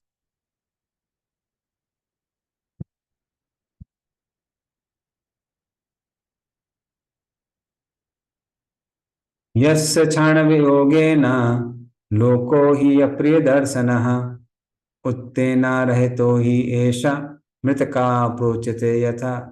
एक्चुअली ये आप रिपीट कर सकते हैं श्लोक, ये मेमोराइज करने वाला वर्ष है। यस्य क्षण वियोगेन यस्य क्षण वियोगेन क्षण वियोगेन लोको हि अप्रिय दर्शनः लोको हि अप्रियदर्शनः उक्तेना रहतो हि एषा उक्तेन उक्तेन रहितो रहितो मृतका प्रोच्यते यथा। मृतका मृतकः प्रोच्यते प्रोच्यते यथा। यथा। हाँ पढ़िए, इसका अर्थ और तात्पर्य दोनों। मैंने अभी अभी उन्हें खोया है, जिनके क्षणमात्र वियोग से समस्त ब्रह्मांड प्रतिकूल तथा शून्य हो जाएंगे, जिस प्रकार प्राण रहित शरीर। शील प्रभुपाद द्वारा तात्पर्य। शील प्रभुपाद की जय। वास्तव में जीव के लिए श्री भगवान से बढ़कर अन्य कोई प्रिय नहीं होता। श्री भगवान अपना विस्तार अपने असंख्य अंशों द्वारा स्वांश तथा विभिन्नांश रूपों में करते हैं। परमात्मा श्री भगवान का स्वांश है, जबकि समस्त जीव विभिन्नांश है। जिस प्रकार भौतिक शरीर में जीव महत्वपूर्ण तत्व होता है, क्योंकि जीव के बिना शरीर का कोई मूल्य नहीं होता, उसी प्रकार परमात्मा के बिना जीव का कोई अस्तित्व नहीं है। इसी प्रकार ब्रह्म या परमात्मा को भगवान श्री कृष्ण के बिना कोई वास्तविक आधार नहीं है। इसकी विशद व्याख्या श्रीमद् भगवत गीता में की गई है। ये सब एक दूसरे से परस्पर संबंधित या आश्रित हैं। अतः अंततः श्री भगवान ही आश्रय तत्व हैं। अतएव हर एक वस्तु के लिए जीवनाधार है। हरे कृष्ण। हरे कृष्ण। तो श्लोक में बहुत सुंदर उपमा दी गई है, मृतका प्रोच्यते यथा। तो जो व्यक्ति जीवित होता है तो बहुत ज्यादा आकर्षक लगता है। तो खासकर जो हमारे घनिष्ठ संबंधी हैं, उनसे बहुत प्रेम लगता है, प्रेम होता है। अगर वो नहीं होते तो लगता है कि अरे भाई दुनिया में कुछ है नहीं। लेकिन आत्मा अगर शरीर को छोड़ के चली जाती है, उसी शरीर से कुछ समय बाद घृणा उत्पन्न होने लगती है। एक दिन दो दिन अगर आप शरीर को रखे रहिए, फिर भी लोग अपना प्रेम दिखा सकते हैं। एक बार वो डिटोरिएट होने लगता है, उससे बदबू आने लगती है, तो लोगों को लगता है अरे यार कब से पड़ा हुआ शरीर को जला दो फटाफट। तो क्या हो जाता है, वो जो प्रेम है, प्रेम किस में बदल जाता है, घृणा बदल जाती है। उसी तरह से हर चीज में क्योंकि भगवान का अंश है, इसीलिए वो चीज हमको आकर्षक लगती है, और जितना ज्यादा भगवान का अंश है उतना ज्यादा आकर्षक लगेगी। और जैसे ही वो अंश खत्म हो जाता है, उसकी प्रति आकर्षण खत्म हो जाता है। इसलिए हम देखेंगे ये जो थीम है बहुत बार आती है। भगवान विष्णु भी कहते हैं ब्रह्मा जी से, अहम आत्मात्मा नाम धाता प्रीष्टा सन प्रेयसामपि अतो मयि रतिम कुर्यात् देहादेर्यत् कृते प्रिय। अहम आत्मात्मा नाम, मैं आत्मा की भी आत्मा हूं। तो व्यक्ति को अगला व्यक्ति अच्छा लगता है क्योंकि शरीर में क्या है, आत्मा है। लेकिन भगवान बोलते हैं मैं आत्मा की भी आत्मा हूं, मैं सबसे ज्यादा प्रिय हूं। प्रियष्टा सन प्रेयसामपि, सारी प्रिय वस्तु में सबसे ज्यादा प्रिय मैं ही हूं। हाँ, अतो मयि रतिम कुर्यात्, इसलिए जो रति, जो अटैचमेंट हमको और लोगों के प्रति होता है, वो किसके प्रति होना चाहिए, भगवान विष्णु बोलते हैं मेरे प्रति होना चाहिए। हाँ, तो देहादर यद कृते प्रिय, जैसे व्यक्ति अपने शरीर को बहुत वैल्यू देता है, बहुत प्रेम करता है, उसी तरह से वो प्रेम किसके प्रति होना चाहिए, मेरे प्रति। और वाकई में एक बार कुछ सालों तक अगर व्यक्ति भक्ति कर लेता है तो वो कृष्ण के बिना नहीं रह सकता है। मत चित्ता मदगत प्राणा, भक्त अपने शरीर में प्राण धारण करते हैं किसके लिए, कृष्ण की सेवा के लिए। उनको बोल दिया जाएगा अगर कृष्ण की सेवा छोड़ दो, तो बोलेंगे यार शरीर ही छोड़ देते हैं, काम क्या है। तो इसीलिए जो भगवान के भक्त हैं वो कृष्ण की सेवा के बिना कुछ क्षण भी नहीं रह सकते हैं। कहीं ना कहीं किसी ना किसी तरह बस कृष्ण की सेवा चलती रहनी चाहिए, तो जीवन का मीनिंग है, बस कोई मीनिंग नहीं है। तो अर्जुन भी वही फीलिंग कर रहा है। अर्जुन बोल रहा है कि कृष्ण नहीं है तो ऐसा लग रहा है कि शरीर कैसा हो गया है, पूरा संसार ही मर गया है, ऐसा लग रहा है। ओके, तो आगे के श्लोकों में हम देखेंगे अर्जुन अपने यही जो भावना है उनको व्यक्त कर रहा है। नेक्स्ट श्लोक।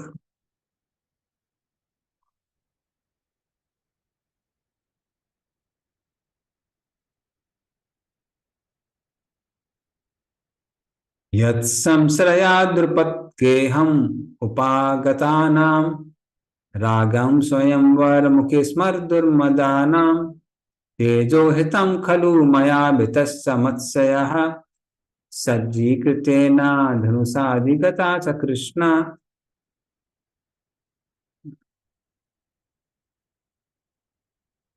अब वो याद कर रहा है कृष्ण की लीला को, पढ़िए इसको।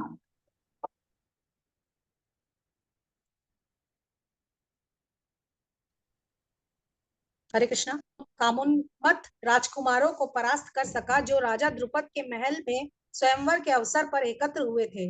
अपने धनुष बाण से मैं मत्स्य भेद का भेदन कर सका और इस प्रकार द्रौपदी का पानी ग्रहण कर सका। तात्पर्य प्रभु जी। हाँ, पहले ही तात्पर्य। हाँ,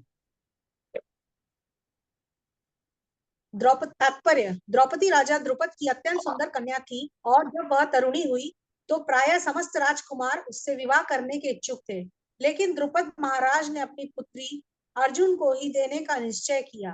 अतएव उन्होंने एक अद्भुत युक्ति सोची। मकान के छत पर एक चक्र के भीतर एक मछली लटका दी गई।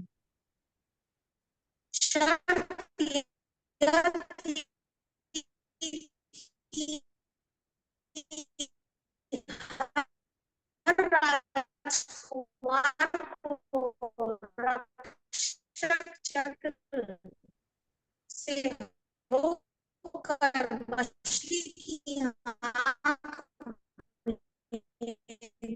होगी और उसे लक्ष्य की ओर देखने की अनुमति नहीं होगी। जमीन पर एक जलपात जिसमें लक्ष्य तथा चक्र का प्रतिबिंब पड़ रहा था और पात्र गिरते हुए जल में पड़ने वाले प्रतिबिंब को देख लक्ष्य साधना था। महाराज द्रुपद अच्छी तरह से जानते थे कि करते हैं, फिर भी वह सौंप चाहते थे। जब उस राज दरबार द्रौपदी के पृष्ठदेश में सभी राजकुमारों से अपनी युवा बहन का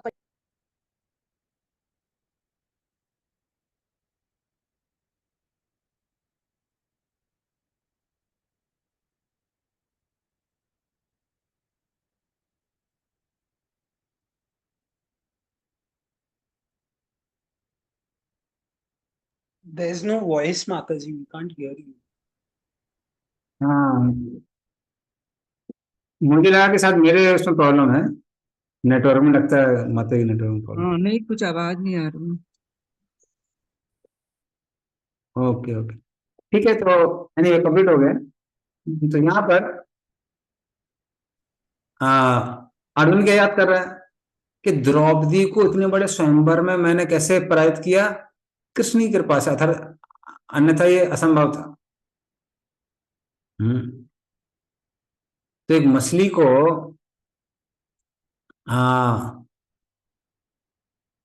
भेद देना, वो भी किससे, सिर्फ उसका प्रतिबिंब देख के, ये आसान काम नहीं है।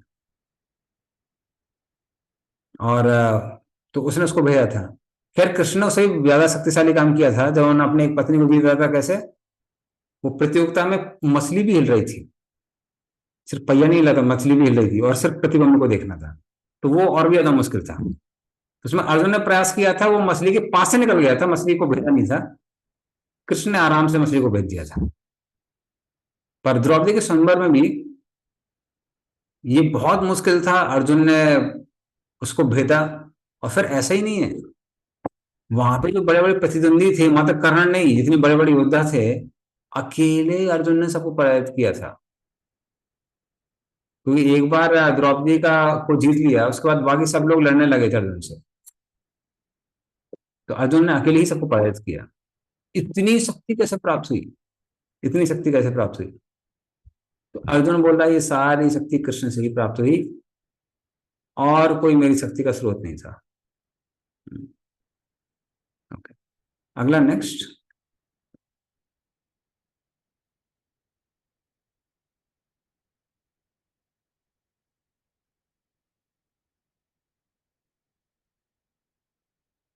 यत्सिन्नधाव अहम उखांडवम अग्नयेदम इंद्रम च सामर गणम तरसा विजित्य लब्धा सभा मयि कृताद्भुत शिल्प माया दिग्भ्यो हरन निपतयो बलिमध्वरेते। पढ़िए इसका भी अर्थ। हरे कृष्ण, चूंकि वे मेरे निकट थे, अतः मेरे लिए अत्यंत कौशल पूर्वक स्वर्ग की शक्तिशाली राजा इंद्रदेव को उनके देव पार्षदों से जीत पाना संभव हो सका, और इस तरह अग्निदेव खांडव वन को विनष्ट कर सके। उन्हीं की कृपा से मैं नामक असुर को जलते हुए खांडव वन से बचाया जा सका। इस तरह हम अत्यंत आश्चर्यमय शिल्प कला वाले सभा भवन का निर्माण कर सके, जहाँ विराट यज्ञ के समय सारे राजकुमार एकत्र हो सके और आपको आदर प्रदान कर सके। धन्यवाद। तो इस तरह से व्यक्ति के पेट में खाना तब पचता है जब अग्नि प्रबल होती है। अगर अग्नि प्रबल नहीं होती है तो क्या होता है, खाना पचता नहीं है। लेकिन अग्निदेव के पेट में ही अपच हो गई थी, जो कि बहुत रेयर है। अग्निदेव का खाना नहीं पच रहा था। जो अग्निदेव सबके खाने को पचाते हैं, उन्हें खाना खुद का नहीं पच रहा था। तो अग्निदेव को कुछ औषधियों की आवश्यकता थी जो कि खांडव प्रस्थ में थे। लेकिन जब भी अग्निदेव खांडव प्रस्थ में को खाने का प्रयास कर रहे थे, जलाने का प्रयास कर रहे थे, तक्षक जो कि इंद्र का मित्र है, तक्षक बोलता था इंद्र को, और इंद्रदेव क्या करते थे, बारिश। इंद्रदेव बारिश कर दिया करते थे, और उसकी वजह से अग्निदेव अपना भोजन नहीं कर पाते थे। लेकिन जब अग्नि ने कृष्ण और अर्जुन से सहायता मांगी, अर्जुन ने अकेले ही इंद्र की बारिश को और सारे देवताओं को सबको अकेले पराजित कर दिया। उसमें एक एक करके तक्षक के सारे जितने भी मित्र थे, बड़े बड़े दानव थे, वो सब मरने लगे।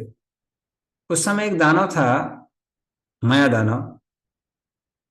तो माया दानव वहां से भाग रहा था। तो जो जो राक्षस वहां से भाग रहे थे, कृष्ण अपने चक्र सुदर्शन से उनको मार रहे थे।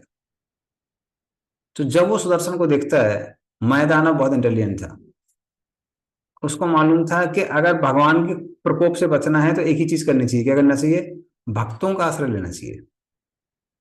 तो वो सीधे जाता है, अर्जुन के चरणों पे गिर जाता है कि आप हमको अभयदान दीजिए। अर्जुन को बोलता है चिंता मत करो, चक्कर छोड़ देके चला जाता है। तब वो कहता है कि आपको क्या चाहिए? तो हाँ, और वो बोलता है आप चाहें तो हम आपको, ये मैंने पढ़ा नहीं है, ये सुना है कि वो बोलता है आपको यांत्रिक विद्या चाहिए क्या? जो हम मैं भी पढ़ा रहा हूँ, गिरिराज को भी पढ़ा रहे हैं यांत्रिक विद्या, विश्वम्भर को उसका पालन कर रहे हैं अप्लाई कर रहे हैं, मैकेनिकल साइंस। तो वो सब उन्होंने बोला कि हम आपको ये सब मैकेनिस्टिक साइंस देंगे। तो कृष्ण बोलते नहीं नहीं, ये कलयुग वासियों के लिए रिजर्व्ड है, वो मूर्ख लोग हैं, वही लोग उसको लगाएंगे, यूज करेंगे। क्योंकि खासकर जो हम लोग मॉडर्न साइंस पढ़ रहे हैं, ये सब का सब उसका पार्ट है वैशेषिक का, जो कि कणाद ऋषि ने दिए। और वैशेषिक का एक हिसाब से देखा जाए तो अथिस्टिक है काफी हद तक, सरदर्शन में अथिस्टिक साइंस में आता है। तो कृष्ण ने बोला नहीं नहीं, ये कलयुग वासियों के लिए रिजर्व्ड है। तो फिर उन्होंने बोला क्या करना चाहिए? तो कृष्ण बोलने कि एक अद्भुत महल की रचना करने के लिए बोला उन्होंने। तो इसलिए इंद्रप्रस्थ की रचना हुई और ऐसा महल बना जहां पर जल लगता था जमीन जैसा और जमीन लगती थी जल जैसी। और उसी में गिर के दुर्योधन अपमान, दुर्योधन को अपमान सहन करना पड़ता है। दुर्योधन को लगता है कि जमीन है, गिर जाता है तो पता चलता पानी है। और द्रौपदी जोर से हंसती है और कहती है कि अंदर अंधे का बेटा तो अंधा होगा। तो सब लोग धीमे धीमे हंस रहे थे, लेकिन भीम जोर जोर से हंस रहा था। और कृष्ण वहां इंगित करते नहीं, जोर जोर से मत हंसो। नहीं सॉरी, अर्जुन, कृष्ण नहीं, युधिष्ठिर महाराज बोलते जोर जोर से मत हंसो, और कृष्ण बोलते नहीं खुल के हंसो, कोई दिक्कत नहीं। तो यहीं से तो सारी लीला चालू होने वाली है। तो वो इंद्रप्रस्थ की रचना की। तो ये सारी की सारी अद्भुत शक्तियां कैसे प्राप्त हुई? अर्जुन बोलता है आपके कारण हुआ, वरना इतनी अद्भुत कार्य करना कि देवताओं को हरा दो। हाँ, तो ये तो संभव नहीं है। जिन लोगों को राज्य से निकाल के प्रैक्टिकली रेगिस्तान दे दिया गया था, इंद्रप्रस्थ उस समय रेगिस्तान जैसा था, वहां पर इतना बड़ा महल बना दिया। तो ये तो सब आपकी वजह से संभव है कृष्ण, ये और कोई कारण नहीं हो सकता है। राष्ट्रीय यज्ञ करना, जो कि एक, जो लोग वन में भटक रहे हैं, जिनके पास राज्य भी नहीं है, एकदम से वो लोग इतने समृद्धशाली हो जाते हैं कि पूरे राष्ट्रीय यज्ञ करने लगते हैं। तो अर्जुन कहता है ये आपके कारण संभव है कृष्ण, और किसी कारण संभव नहीं है। ओके, अगला नेक्स्ट।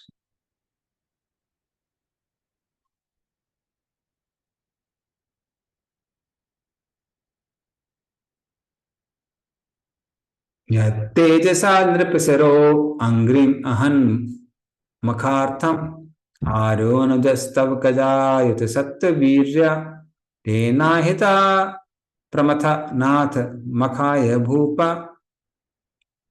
यन्मोचितास्तद अन्यन बलिमद्वरेते। पढ़िए इसका भी अर्थ। हरे कृष्ण। 10,000 हाथियों की शक्ति रखने वाले आपके छोटे भाई ने भगवान की ही कृपा से जरासंध का वध किया।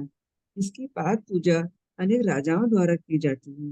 ये सारे राजा जरासंध के महाभैरव यज्ञ में बलि चढ़ाए जाने के लिए लाए गए थे, किंतु उनको छुड़ा दिया गया।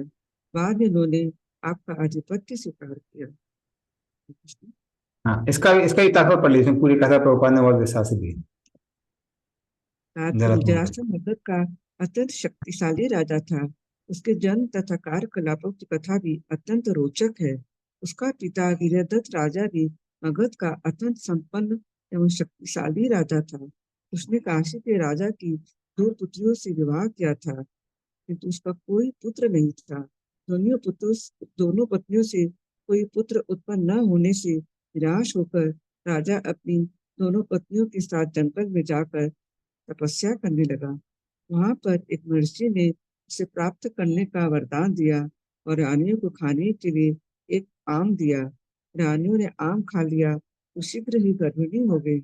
राजा अत्यंत प्रसन्न था कि रानियां गर्भवती है। तो जब समय पूरा हुआ तो 2 रानियों ने गर्भ से 2 भागों में विभाजित एक बालक अत्यंत उत्पन्न हुआ। ये दोनों भाग जंगल में फेंक दिए गए। यहाँ एक महान असुरनी रहती थी।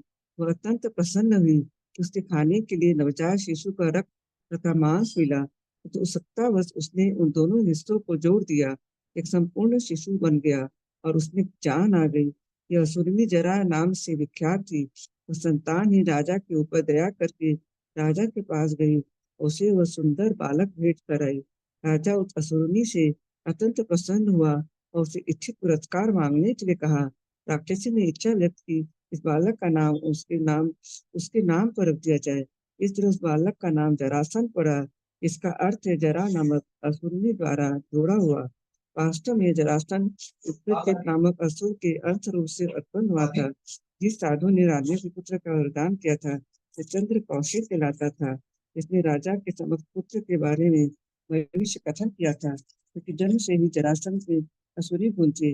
अतः स्वभाव वश समस्त भूत प्रेतों के स्वामी शिव जी का महान भक्त बना। जिस प्रकार रावण शिव जी का महान भक्त था, उसी प्रकार जरासंध भी था। वह बंदी बनाए गए सारे राजाओं को महाभैरव शिव के समक्ष बलि चढ़ा देता था। इस तरह अपनी सैन्य शक्ति से उसे अनेक छोटे छोटे राजाओं को हराकर उन्हें बंदी बनाकर महाभैरव के समक्ष बलि चढ़ा दिया। महाभैरव या काल भैरव के अनेक भक्त बिहार प्रांत में पाए जाते हैं, जो पहले मगध कहलाता था।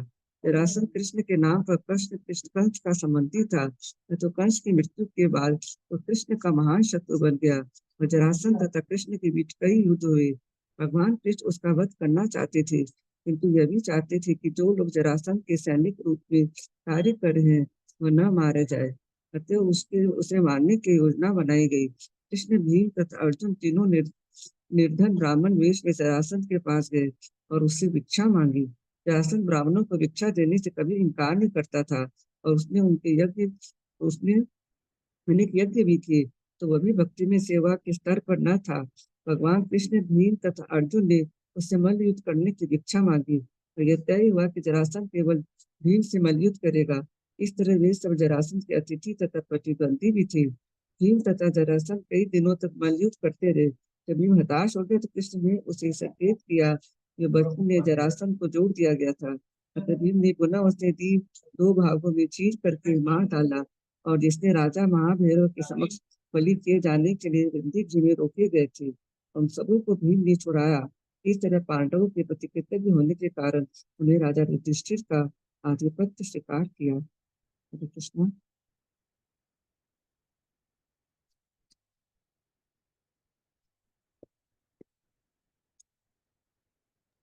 हरे कृष्ण। जैसे हम लोग देखते हैं कैसे जरासंध की कोई कथा कृष्ण प्रभुपाद बताते हैं और बताते हैं कैसे भीम जरासंध को मार पाया, जो इतना शक्तिशाली था। तो वो सब किसकी वजह संभव हुआ? मात्र कृष्ण की वजह संभव हुआ। तो कृष्ण ने जिन जिन राक्षसों का वध किया है, कई बार हमको उनका अगर बैकग्राउंड पता नहीं है तो हमको लगता है ठीक है भगवान ने वध किया। अगर बैकग्राउंड पता चलेगा तो हमको समझ में आएगा वो कितने शक्तिशाली थे। जैसे जरासंध का यहाँ उदाहरण आ रहा है। तो जरासंध ने भी विश्वजय बनाने के लिए विश्वजय बनने की पूरी प्लानिंग की थी। तो विश्व विजय करने के लिए वो सब जगह से जाता है और इस तरह से विचरण करते करते करते करते वो मथुरा में पहुंचता है। जब वो मथुरा में पहुंचता है तो उसके पास में एक बहुत बड़ा हाथी था जिसका नाम था कोल्लपीड़। और कोवलपीड़ के अंदर 10,000 हाथियों की क्षमता थी। एक हाथी बल, उसके अंदर कितनी 10,000 हाथियों की क्षमता थी। तो एक बार जो उसके महावत थे, जो सैनिक लगे हुए थे उसको कंट्रोल करने के लिए, तो उन्होंने उसको जंजीर से बांधा हुआ था। लेकिन किसी तरह से कोवलपीड़ बिदक जाता है और सबको जंजीर वंजीर तोड़ के भाग जाता है और मथुरा नगरी में प्रवेश कर लेता है। जब वहां वो प्रवेश करता है, उसको देख के लोग भाग रहे थे, और भागते भागते वो उस स्थान पे आता है जहां पर कृष्ण कृष्ण नहीं, सॉरी, कंस कंस मल्लयुद्ध कर रहा था। कंस उस समय ज्यादा बड़ा नहीं था, ऐसी टीनेज में था, 12-13 साल का होगा, और बड़े बड़े पहलवानों को वो अकेले हरा रहा था। लेकिन कोवलपीड़ को जब ये पहलवान देखते हैं तो देख के ही भाग जाते हैं। लेकिन कंस को क्या लगता है कि अब हमको कोई बराबरी का मिला है। कंस कोवलपीड़ से लड़ाई करता है, उसको उसके सूंड से उठाता है, यूं घुमाता है हवा में, और पूरा हवा में फेंक देता है। और जरासंध जो यहाँ पे आसमान में देख रहा था, आकाश मार्ग में देख रहा था, वो बोल रहा है कि अरे आकाश से इतनी बड़ी वस्तु क्या आ रही है। तब उसको पता चलता है अरे भाई ये तो कोवलपीड़ है। तो उसने बोला बाप रे, इतने बड़े कोवलपीड़ को जिसने ऐसे घुमा के फेंक दिया, वो व्यक्ति तो बहुत शक्तिशाली होगा। तो उसको पराजित करना संभव नहीं है। इसलिए जरासंध अपने 2 बेटियां थी, सिद्धि और प्राप्ति, उनका विवाह करता है कंस के साथ। तो कंस इतना शक्तिशाली था। और उस कंस को मात्र रण क्षेत्र में गिरा के पटक के कृष्ण बड़े आराम से मार देते हैं। और जरासंध की जहां बात आती है, जरासंध को कृष्ण मारते हैं भीम के माध्यम से। तो अर्जुन कह रहा है कि भीम को भी इतनी शक्ति कैसे प्राप्त हुई, जिसने इतने शक्तिशाली जरासंध को मारा। तो वो किसके कारण है? कृष्ण कारण है। और एक जो कारण जो डायरेक्टली दिखाई दे रहा है वो ये है कि जरासंध को मारने की युक्ति भी किसने दी है? कृष्ण नहीं दी है कि उसको बीच में से फाड़ दो, मर जाएगा।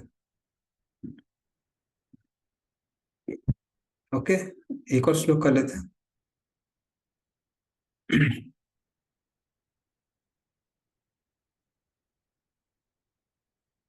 पत्न्यास्तवादिमख क्लिप्त महाभिषेक श्लाघिष्ट चारु कवरम किटवे सभायां स्पृष्टं विकीर्य पदयो पतिता सुमुख्य यस्तस्त्रियो अकृत हते सविमुक्त केशः।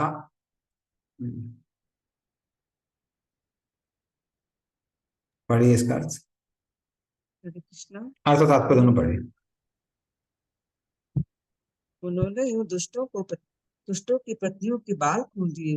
उन्होंने आपकी महारानी द्रौपदी को उस चोटी को खोलने का तो साहस किया था, जो महान राशि यज्ञ अनुष्ठान के अवसर पर सुंदर ढंग से सजाई तथा पवित्र की गई थी। उस समय वह अपनी आंखों में आंसू भरकर भगवान के कृष्ण के चरणों पर गिर पड़ी थी। हरे कृष्ण।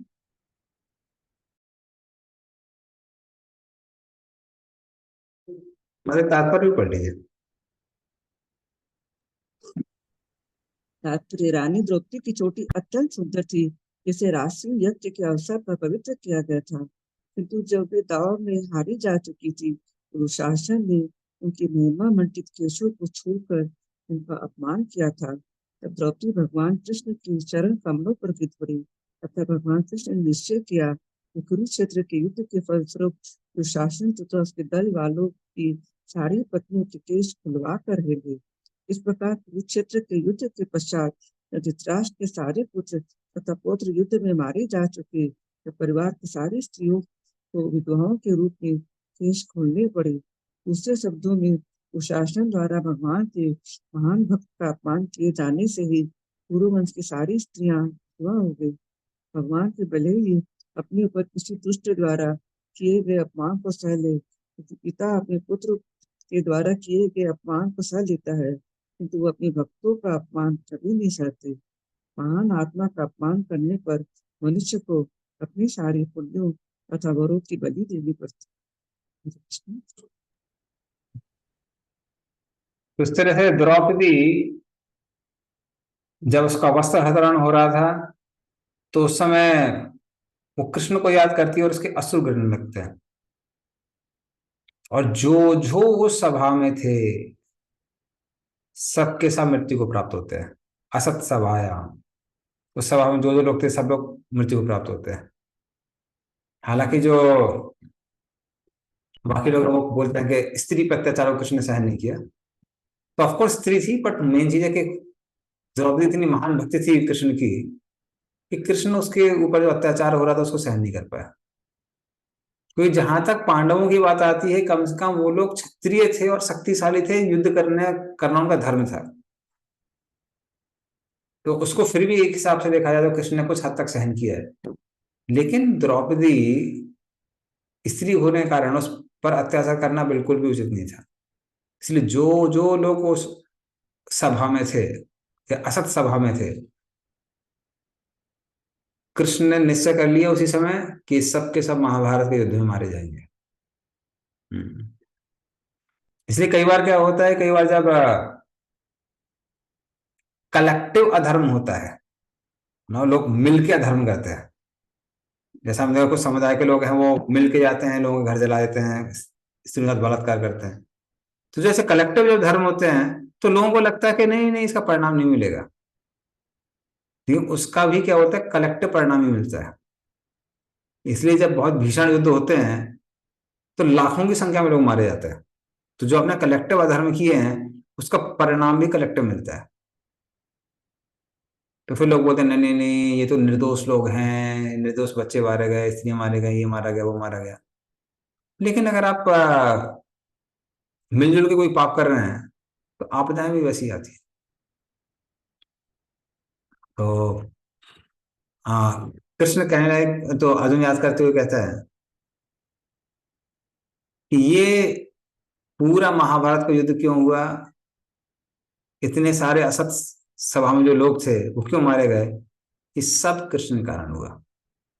क्योंकि कृष्ण सबको शिक्षा देना चाह रहे थे कि मेरे भक्तों को कोई भी दुख देगा, परेशान करेगा तो मैं सहन नहीं करूंगा।